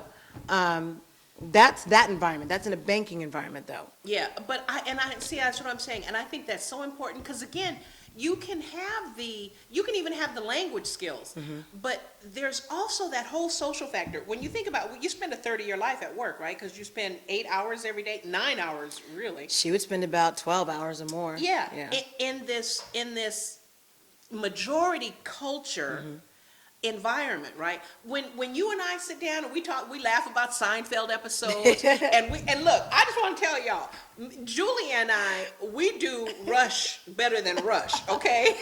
Tom Sawyer. We Hey, do Tom Sawyer watch better out, than Rush. crew, right? But you have to be comfortable with that. You have to know. He don't even know he don't even know who Tom Sawyer is. It's all right, He's choir thinking boy. the book. You have to be comfortable enough that, in other words, it's not just enough to have the qualifications. When the office is getting ready to go out for the office Christmas party, or when they're standing around the proverbial water cooler and everyone's talking about what happened last night on Friends, or whatever, Mad Men, whatever is current right now. House of Cards. House of Cards. This guy. You know I You hate have that. to be comfortable. If all you watch is, and again, I want to be very careful here, because I'm not saying you should leave your community emotionally. I'm saying you got to be comfortable in both worlds. You got to be comfortable after work. You got to be comfortable at work. You have to be socially comfortable for them. Nobody wants to work with someone who they don't feel gets it or is like them, and it shouldn't be a matter of forsaking So, yourself. Jewel, that's easy for us to say because the environment we came from and we were able True. to assimilate in that and grew up in that. Mhm. You have, because I look at my husband, we're complete opposites.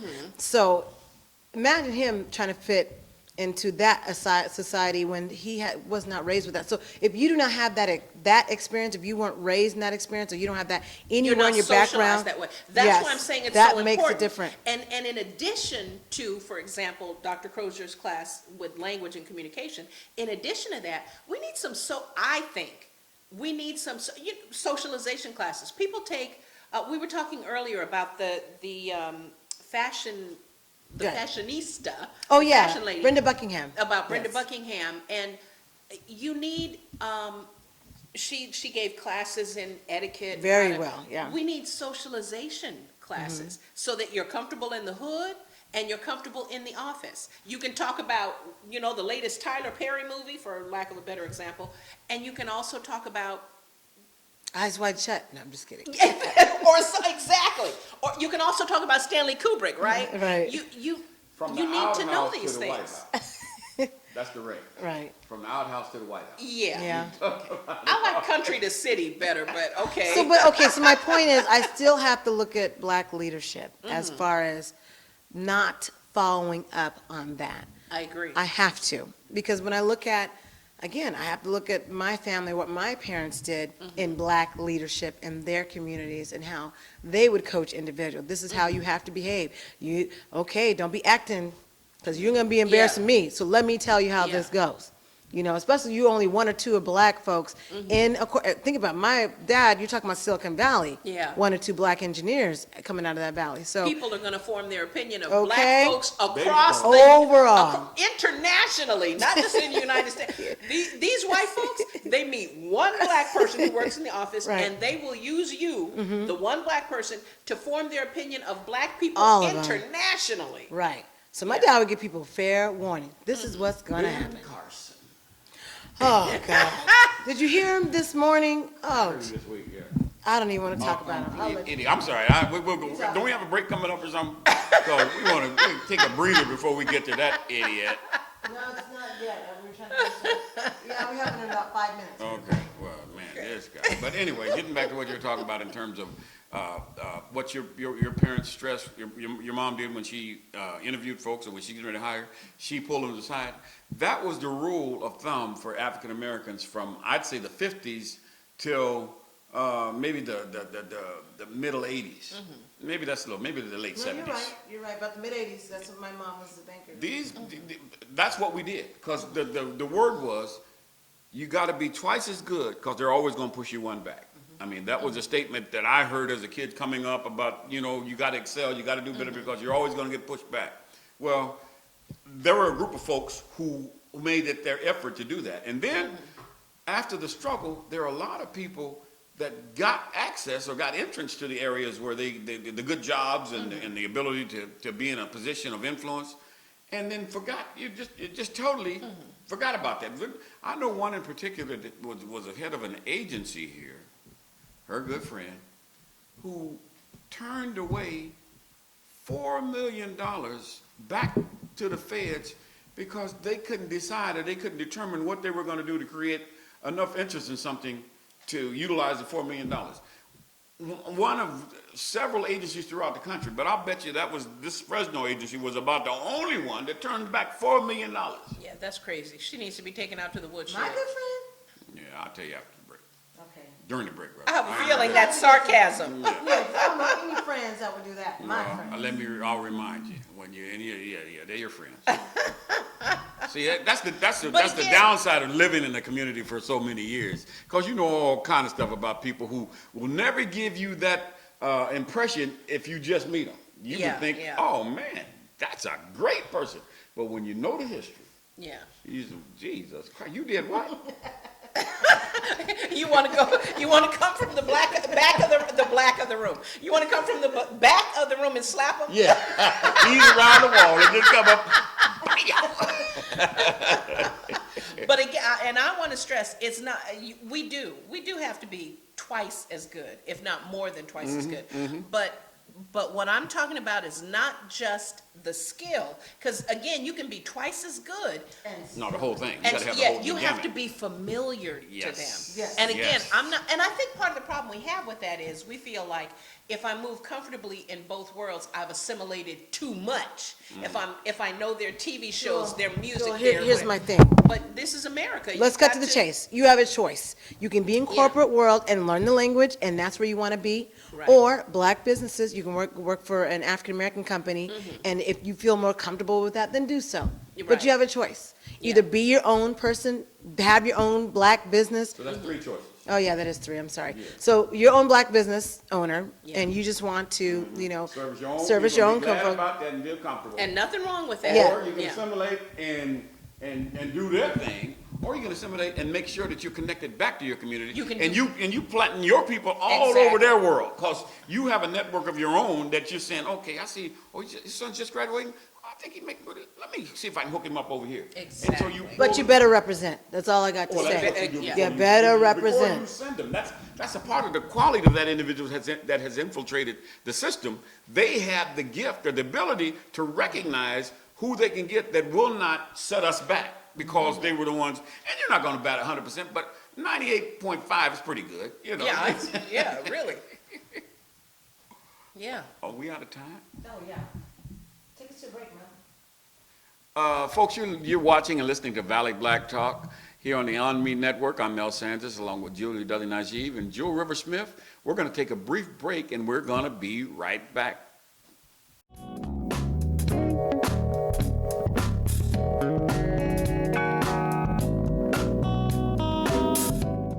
When you have credit card debt, the debt suckers' high rate and high pay are everywhere. Ooh, they're making another minimum payment. Great. Most of the money goes to us. We'll suck the life out of them. Because your credit card rates are so high, you can't get rid of the debt suckers alone. Their minimum payments are in vain. No, that's juicy. But one call to Consolidated Credit can get the debt suckers off your neck. Thank you for calling Consolidated Credit. Oh no, they'll lower his rates and consolidate his bills into one low payment. He'll pay off his debt in no time. Consolidated Credit drives us batty. Call Consolidated Credit now. Call now and get your life back. Oh, because debt sucks. Call now. Call Consolidated Credit at 1-800-810-0786. That's 1-800-810-0786. Call now. This is important news for women using birth control medications and devices. If you or a loved one have been diagnosed with a pseudotumor after using one of these birth control drugs or devices, you may be eligible for a cash award and medical expenses. Contact the law firm of Davis & Crump right now if you or a loved one have used one of these birth control medications or devices and were diagnosed with a pseudotumor to see if you are eligible for a cash award and medical expenses. Call now. Operators are standing by. The following is a paid presentation for Luminous Air. People have said to me, you look amazing. What have you done? People ask me if I've had a facelift. People asked if I got Botox. These women all switched to a new foundation. People come up to me and say, your skin is beautiful. It's not a skincare lotion or potion. It's not even plastic surgery. I will have people say, "What are you doing? You look younger." It's a huge leap forward in makeup technology. This is what I used to look like 10 years ago. And it can help you look 10 years younger instantly. I've had 2 people actually tell me it looks like I have porcelain skin. It's the Airbrush Beauty Breakthrough Luminous Air, the most exciting new beauty product in years. It's the revolutionary new way to apply makeup that gets results liquids and powders can't match. I love it. I love the way I look. I looked in the mirror and it was like, whoa. It's a miracle makeup. It's the only makeup I will use. Today, you'll see dozens of women who've modernized the way they do makeup and transformed their faces instantly. They are ecstatic about their results. Your skin almost glows. I have gotten my youth back. I look better than I've ever looked. Luminous is a magical result. The makeup you're using can look dry and cakey. It exaggerates your pores and wrinkles, and it can make your skin look rough. Keep watching. You'll learn how you can go from this to this. You'll learn all about how you can have smoother looking skin, eliminate the problems of traditional makeup, and look 10 years younger instantly with the magic of Airbrush and Luminous Air. Airbrush makeup was born in Hollywood because it gets the very best look. Oscar and Emmy award-winning makeup artists switch to using airbrush because it eliminates the heavy, unnatural look of liquids and powders. Airbrush makes everyone who wears it look younger. V. Neal is an 8-time Academy Award-nominated makeup artist. She's worked on some of the biggest movies in history, including the Pirates of the Caribbean films and The Hunger Games. She knows how beautiful airbrush makeup looks. It's a really flawless, very soft, velvety look. Plush. It gives your skin a really plush look. John Elliott is an Oscar nominee and was the head makeup artist on Desperate Housewives. Airbrush makeup.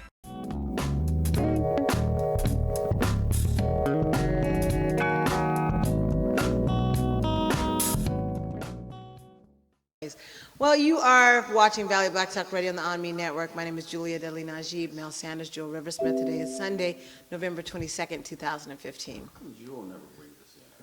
Well, right now she's busy. She's checking your app. You see how you can be a hater live on air? You see how this works? I have done it before. When you weren't here, that's what she did. We traded off, and Jewel brought us in. Did you watch the past shows? I told you I couldn't get to it. Oh, Now then you perhaps understand. you should not talk. Okay. That's what I'm saying. Whenever our engineer points to me, I'm happy to bring us in. Oh, okay. So what do we want to do, wrap up the piece with our local unity and leadership, because I want to get to the Ben Carson piece. Let's get to the Ben Carson. I think we even got their attention locally. If they don't like it, call us. Because that's just part of it. We got a whole lot more to say, but, you know, that's enough to kind of... That's for week after next and the week after that. No, it week could be after after that, the and show. week You after want to that. sit down and have a cup of coffee, we can talk then. Oh, It don't well, have to sure. be, you know, hey. I'm just saying that is a subject we will come back to over and over and over. They ain't coming on the show because they scared. But you can come on the show, Valley Black Talk Radio. In fact, we'll probably be having Darren Miller on next week to talk about the update with his case. Oh, yeah. That's not over. Oh, wow. And you forgot to tell me in the break who my so-called friend is that gave I'll money tell you after away. the show. Yeah, we got to talk about. See, that's what happens when you're on a show like this. So many good things happen. You don't get to some of the things you wanted to get to during the break. But I want to talk about your good boy Ben and your good boy. What the one with the hair that's wrapped all around? Yeah, Donald Trump. Yeah, these guys have got to be the craziest two guys I've ever seen out on the campaign trail. But what it does with Trump, I think I've always said that he was the plant to destroy the Republican Party so that Hillary would have a definite advantage if she was going to be the nominee. But man, this is beyond the pale. He's not destroying it. Oh yeah. A lot of people like him. You keep saying yes, it, but a lot of people like him. Have you been following the talkies today? I saw George this morning. And what was your feeling Part after of it. the? Wait, say his last name, Jewel. Stephanopoulos. Yes. I saw that this morning. I'm saying slow. Yeah. Stephanopoulos. I can say it when it's like that. Yeah. George Stephanopoulos. I'm gonna say it like that. So you just have to put a little black on it. That's what makes me- Stephanopoulos. If you put some syncopation, it's easier. Yeah. So what was the feeling? You folks watched I didn't see a show this morning. So what was your feeling about the comments that were made by Trump and Carson. And also, Rubio said some stuff too that I Yeah. thought was kind of, right on the borderline there too. You know what gets me? We go through the same thing cyclically, in cycles. Every, it happens every Not like generation this, though. or so. No, it's exactly like this. You And- think so? Yeah. Give me an example of when it was this The bad. Nazis. And, Yeah, but and you're what talking, I'm saying you're is, talking what, 60 years ago? I'm talking I about. say that like every generation. My point being that people think, oh, this time is different. We really do need to protect ourselves from the Muslim extremists, and they're all extremists, which is the same thing that Hitler claimed about the Jews. And I'm just so sick of it that I'm not even gonna say we, because I'm not part of this stupid crap. They don't recognize when they are saying this, it's the same thing. It's just a slightly different circumstance. Look, if you want to have a national database of Muslims, you may as well have a national database of everybody. I mean, you know what I'm saying? We're talking Nazi Germany here. We're just a step away. And if you don't see that, you're stupid. And I mean, that's all I can say. At this point, to me, it's just we keep doing they keep doing the same things over and over and over. But I think what contributes to that is the fact that you have a black man in the White House. That helps to keep the blinders on, because there is so much hatred for him, and with a passion they hate him. That they refuse to acknowledge. And it's not about, it's about his policies, and it's about everything else. Yeah, that's true. It's but not about his color. Yeah, that's exactly what it's about. Yeah, I know. So, that, I don't think that we would be, well, let's say I don't think the Republicans would be so outlandish with their remarks if it were not for the hatred of Obama in the White House and the fact that he is the commander-in-chief. So because of that, politicians use that to play on to build up some more support from some of those fringe folks, I believe, that wanted to, let's just get him out of here. And then they start talking about, let's lock them up. Let's database first, and then let's round them all up, and let's make sure we can screen them properly before we let them into the country. Right, all the Islamists, not the Christians. Yeah. Because we're not going to round them up. Yeah, because they're okay. They blow up abortion clinics and stuff, but the Republicans are okay with and that. they know how to use I ammonia. agree with everything you said, except fringe. Except fringe. It's not, there's a lot of non-fringe people who are saying, we agree with Donald Trump, we agree with Donald Trump. And they're not fringe. Oh, I haven't heard that. The They're people just I hear are fringe Nazi. folks. They're just, And the ones that do agree that they're not fringe, they would be those mainstream racists that hate Obama. Yeah. So we got. This is what George Stephanopoulos. I like that. That's what I remember his last. I know his last name. I always have a problem saying it. Yeah, me too. Until I syncopated it. Okay. So he said there's been a lot of focus on foreign policy views, and the New York Times headline said you were struggling with foreign policy. One of your close friends, Armstrong Williams, was quoted saying, "Dr. Carson is still on a learning curve, much for him to learn. With national security and terrorism such a top concern, now voters, why should they choose a commander-in-chief still on a learning curve?" Carson replied, here's what he said, "I hope everybody's on a learning curve. In medicine, we have continuing medical education.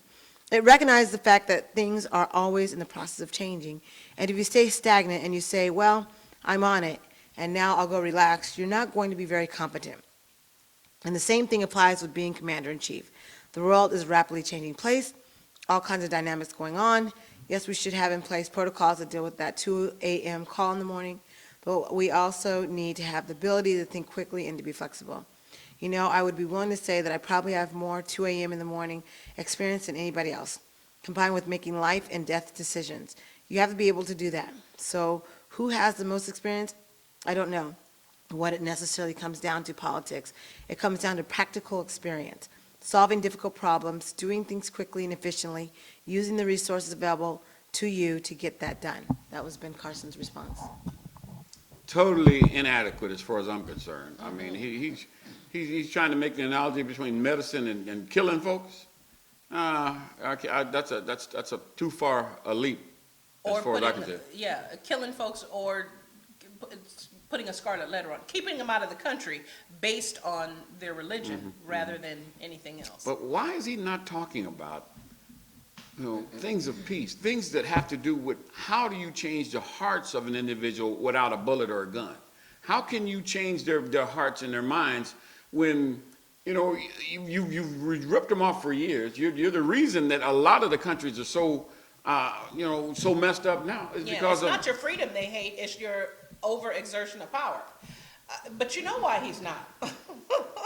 Because if you talk about diplomacy, you won't get money from Raytheon, you won't get money from Bechtel, you won't get money from the war machine. You That's won't what get you're money saying. from the warmongers. That's why he can't afford to talk about diplomacy. Well, that's the same thing holds true on the other side of the line there, the Democrats. That's true. Immediately after this, the first person I heard to speak from the Democrat side was Hillary Clinton, letting folks know how tough she is on how we need to make sure we work with our allies and we need to stamp out and destroy ISIS. They probably have bombs with Hillary's name on them. So I don't think you're going to get any diplomacy there. Wow. Well, these people, I just... And and the average person really needs to think about that because, look, I'm not a booster for the military. And I try not to be a detractor from the military. I've got people in my family in the military who have been. I don't think I have any currently in the military.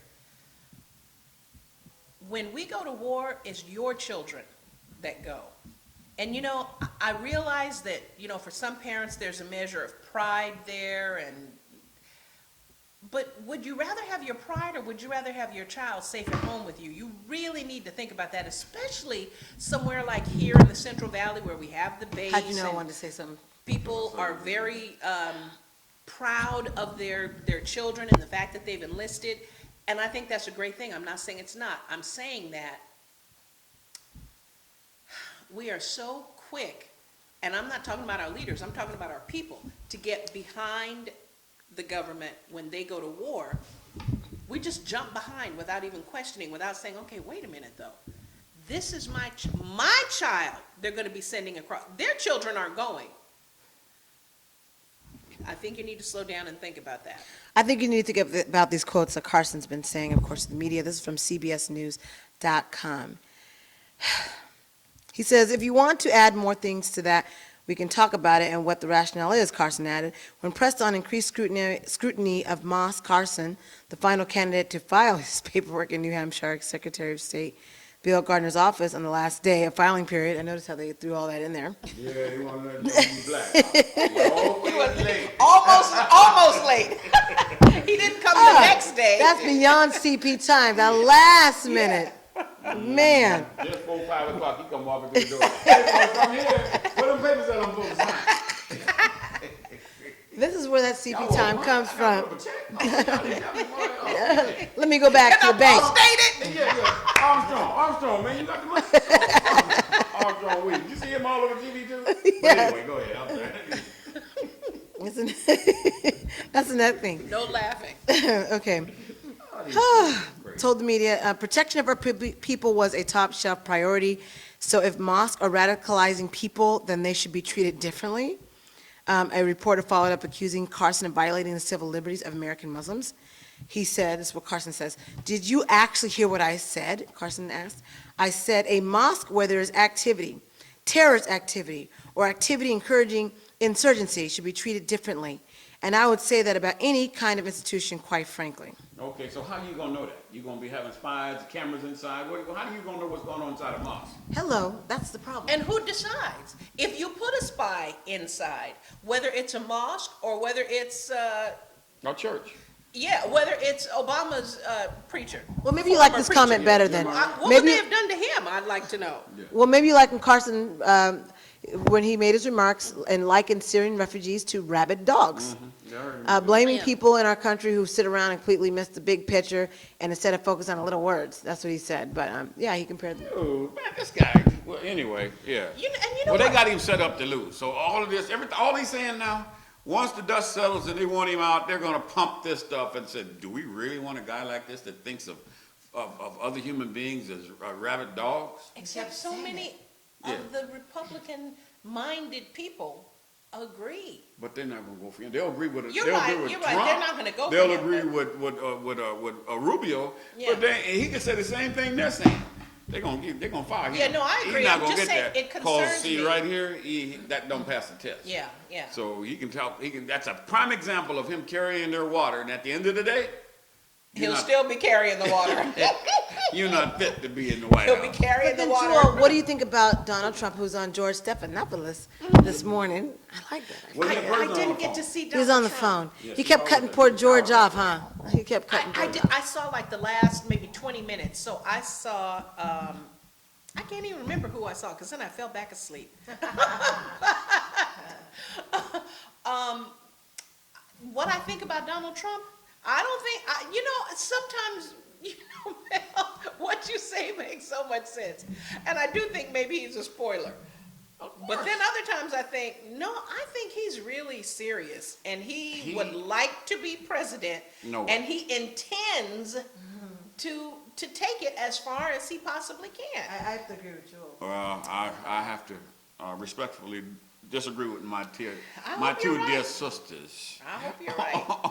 Because there is absolutely no way that there's enough crazy people in this country even the ones that are racist and hateful, they recognize a fool when they see one and hear him talking. They're not going, Now, there's a core group of folks that I don't care what he does or says, they're going to be with him to the end. But there's some other folks that don't want that cover pulled off of him or that sheet pulled around. No, we better not put him up there because we have to come out and defend him because, we can get by with these other guys, the Rubio and Bush and some of the other candidates. Even the Lindsey Graham, the little short Lindsey Graham, 5'4". The bro? Yeah, the bro. Yeah, they would tolerate him in it. But not a Donald Trump. I hope you're right. So do you think, I don't, I have to ask my family who, lives in New York about Donald Trump's comments about Jersey Muslims celebrating the 9/11 attacks. Yes, that's totally untrue. And he still he defended it on George's show this morning. People who like him want to hear that. And they're not smart enough to go check it out.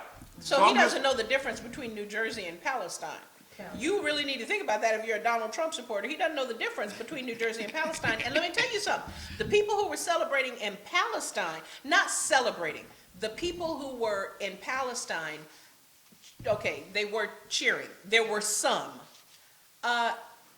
You go to Palestine and you look at how they are treated by the Israelis, who are I want to say they're the lapdogs of the Americans, but they're really not, and that's a whole other discussion we have to have. But let's say in cahoots with the Americans, and you will understand why the Palestinians were not sad, that 9/11 happened. At least that faction of Palestinians. That is certainly not every Palestinian. And you know what? Speaking of Israelis, I just have to say, I am just amazed. Israel is like a hooker that's beating up on the pimp.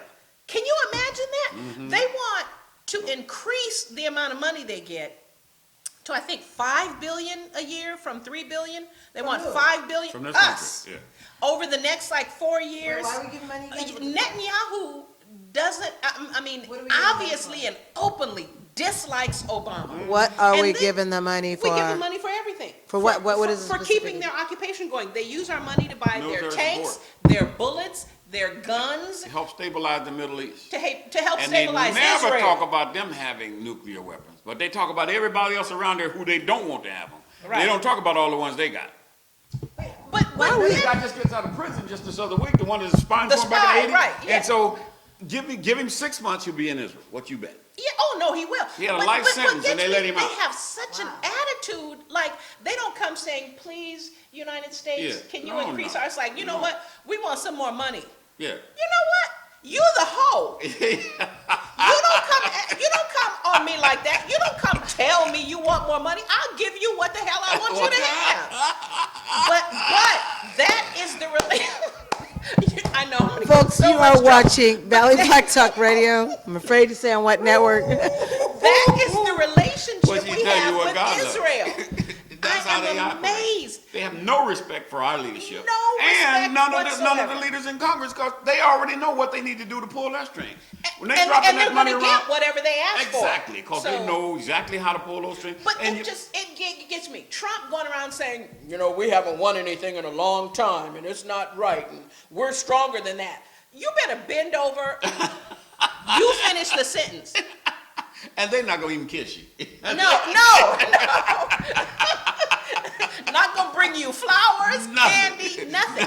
How we let Israel behave that way when they're supposed to be the recipient of our I'll tell you largesse, why. Because it's we're good amazing. Bible thumping people, and our interpretation of what the scripture says about them, we hold that dear to our hearts, and we don't care what they do. We're going to put them off. Israel, no You matter guys are what. wrong. It has nothing to do with any of that. Oh, really? Yes. If we know, Tell us, Minister Farrakhan, what is it?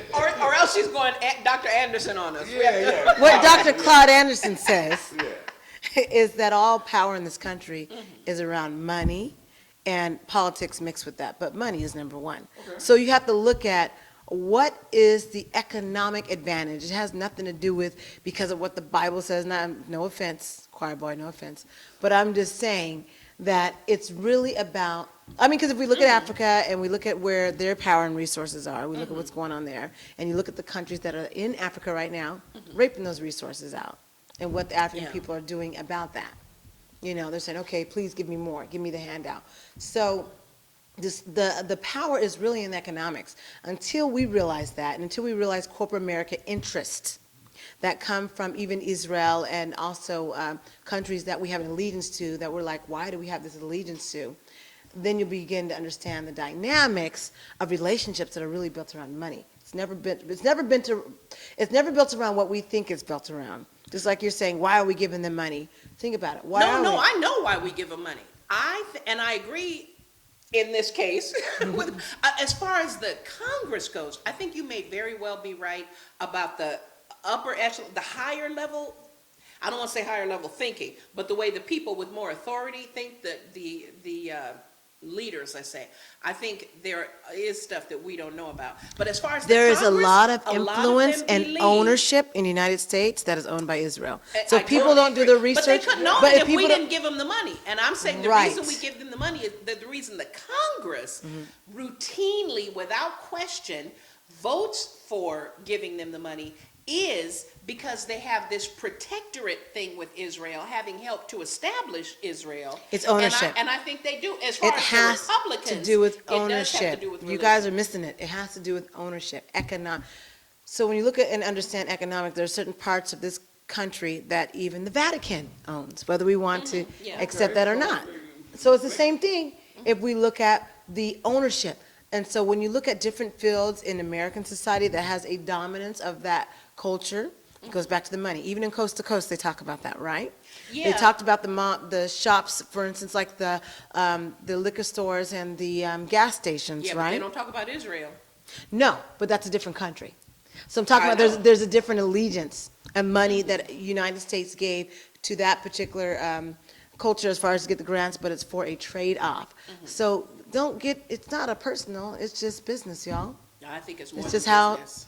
it's business. I think it's everything business, is economic, it's everything is gas, and oil, it's the, metals, and money. The Jewish That's it. lobby, No, which no, is no. extremely Then you powerful, guys are and if missing you it. do Okay, vote so against if they're them, that you powerful, won't be in why are they Congress that anymore. powerful? Why? How are they that powerful and why? Because Congress has given them that power. And why would they give them that power? They like that money coming Thank to you. them, So they still, can be it deals reelected. with the money? No. Yes, it is. It has to do with Well, economic they won't get interests. reelected. It has to do with economic interests that are owned by individuals in this country. Do your homework. I think Start looking that's at the powers a that be. facet, But It is a big facet. So if you don't want your mind to be blown away like it is right now, okay, you got to start reading Behold the Pale Horse. You got to start reading The Tea Brought a Fire. You got to start reading books that'll give you better understanding instead of like, well, why is this happening? I don't understand this. And we get angry and upset about it, but what can you really do about it?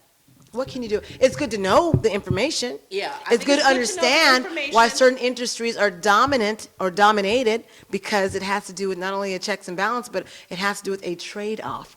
It's an economic trade-off. I think there's more to it than that, because China, let's face it, China owns more of the United States than Israel. And why? Or the United States. Okay, but why does China own? But my point is. But why? We don't give Why China does billions China- of dollars like we give Israel. So it's obviously Wait, stop. just We owe economics. China money. I know We that. owe China money. Exactly. Okay, And that's what they I'm saying, own it's our not currency. just economics, And so there's when more that to it stuff than falls, China falls. Why do you think they've been worried about China falling? Yeah, but we're getting back to your original statement about Israel. Israel gets money from this country at They their couldn't will. own anything here if they didn't get money from us. That's like saying I give my child a weekly allowance, and I'm scared of them because of what they're spending their allowance on. If you were really scared of them, you just wouldn't stop give giving them the more money. allowance. Yeah, There's more to give me it than nothing else. that. I don't like what you're doing with it. They're not scared. And that's what Mr. Obama was trying to say, but every time he turned around, he was getting his foot stepped on because he was saying, man, you know who you're messing with? And Yeah, I saw the exactly. last one-on-one, the both of them before the media, and they were sitting there and they were shaking hands. Man, the look that he Yeah. was giving him. Ooh. No, they obviously Netanyahu can't stand that jigaboo. And he can't stand. And the feeling is mutual. But I don't think the feeling would have been mutual if Netanyahu wasn't like that. In other words, I don't think Obama came to the meeting hating him, but he came to the meeting feeling like a lapdog from the hoe he should be ordering around. Look, boy. It's supposed to be the other way. Here's your script, and you follow your script, boy, for you. Exactly. And then for that man to schedule a meeting, obviously the Republicans allowed that. Yeah, they ordered it. For him to schedule a meeting and come both here, houses of Congress. not at the invitation of the president, that tells you right there is something deeper than just economics. Who Yeah. else would do that? Yeah. No, I definitely think economics. So America owes foreigners about 4 points. This is from a CNN Global Public Square. .blogs.cnn.com. So America owes foreigners about $4.5 trillion in debt, but America owes America $9.8 trillion. And so that's what I'm saying. You guys got to look at the interest here. We've got Hong Kong at $121.9 billion. Caribbean banking. Caribbean. All right. Caribbean. Money controls a whole lot of things, but it goes beyond that because with Israel, it goes beyond money. Even with ISIS, it goes beyond But you guys that. have to understand the economic interest. You guys are thinking it's race and all this stuff. No, I don't You're think wrong. It's clout. No, you're wrong. No, you're wrong. Nope. Then that yes. means you don't understand No, economics. that means that we see things. That means black folks always like to be No, emotional no, about that, and we take it, oh, it's got to be a race thing. And I'm looking at Netanyahu. I can look at them and tell they can't stand one another. And you can't see that? What I'm saying is race is clouding the issue. It's about money. Let's be real. It's about money. I think it's about more than, it's not about any It's one more than thing. race. Race is just something to cloud the issue. That's not what it's We're about. saying the same thing then, but it still We're not has a saying the lot to same do thing. with this guy not liking this guy. No. Like has nothing to do with it's the economics. Not We respecting. keep on thinking that Not because respecting. money will transcend that like stuff. They'll figure out a way to make that work if it's in their both best interest. Yeah. But I'm telling you, the look that I saw between those two heads of state was not one of friendship. It was one of, man, if I could get rid of you, I'd get rid of you right now. Yeah, I agree, but I'm uncomfortable with saying between, because to me, it was initiated by Netanyahu and his behavior. And one is, to me, there's a difference between the initiator and the respondent. I think Obama is responding to being disrespected. Nobody likes that. But I don't think that it would have been that way had Netanyahu not come here acting like he was the president of the United States with no respect and no regard whatsoever. Obama is reacting. Netanyahu came here, like I say, thinking like... So, like I said, until you guys understand the economic balance of the world powers, who owns a majority of the metal market? Who? I don't care who owns the majority You should of the care. metal market. You should Right. care. Who does? Because For when the we're looking, purposes of this who do you think discussion, it doesn't owns it? matter. It's part of the discussion. No. It's, you guys are, I can't believe this. Oh my. Israel owns over almost 60% of the metal market. Wait a minute. America's dollar is not backed by anything right now. We're just printing. True. We're not, we're just printing. So who owns the metal market? When you're looking at Israel, you better find a way to get along with them. Because once that dollar collapses, who has all the money? Who has the ownership? If they don't send Israel any money at all next year, Israel won't be the leading owner of You metal. thought Israel was the hoe. We the hoe. They're the pimp. I'm just saying. If you understand economics. But that's because we have allowed it to be that way. And what I'm saying is they can't continue to control things if we don't send They them money. can if they control the metal market. If we look at how, yes, oh my God, it's extortion. Have you know how the mafia works in Las Vegas? Straight up extortion. Straight up. Don't say that too loud. Well, I mean, that's how I'm just. Vegas right up the street. Okay, well, tell your friends not to stop by here. I know Mel. He has coffee with him every day at the donut shop. Mel, remember Mel talks about the donut shop? Yeah. He has coffee with his mafia friends every day. Ooh. So, anyways, go ahead. He lives a very exciting life. Man, you gonna get all of us killed. On the team. Killed. Wow. So this is the end of our program. We didn't went over. Wow. Yeah, we better quit. That's time up. Can we delete that last 3 minutes? No, this was live. You know what? This Not was only live. do we not want to delete anything, but I want to say this, and it occurred to me earlier. The problem with not using diplomacy or using diplomacy, here's the thing. Your bullets won't make you safe. Your diplomacy won't make you safe. Your righteousness is what makes you safe. Not in this country. In any country, because that comes from God. So what I'm saying is, you can build all the walls and all the fences and all the Trump protections that you want, and if you are in other words, basically, when it's your time, it's your time. Mm-hmm. If you have lived in such a way, speaking of karma, if you have lived in such a way that you are supposed to be killed in a building that gets bombed, I know this is real hard for people to get, and I shouldn't have saved it until now, but like I said, it occurred to me earlier, and I didn't say it then that's what's going to happen to you. If you are not supposed to, we've all heard of miraculous things. Somebody drove off a bridge and was in their car, the little baby, underwater for like 2 days, and the mother died, and they got to the baby, and the baby was still alive. This is a true story, folks. Go look it up.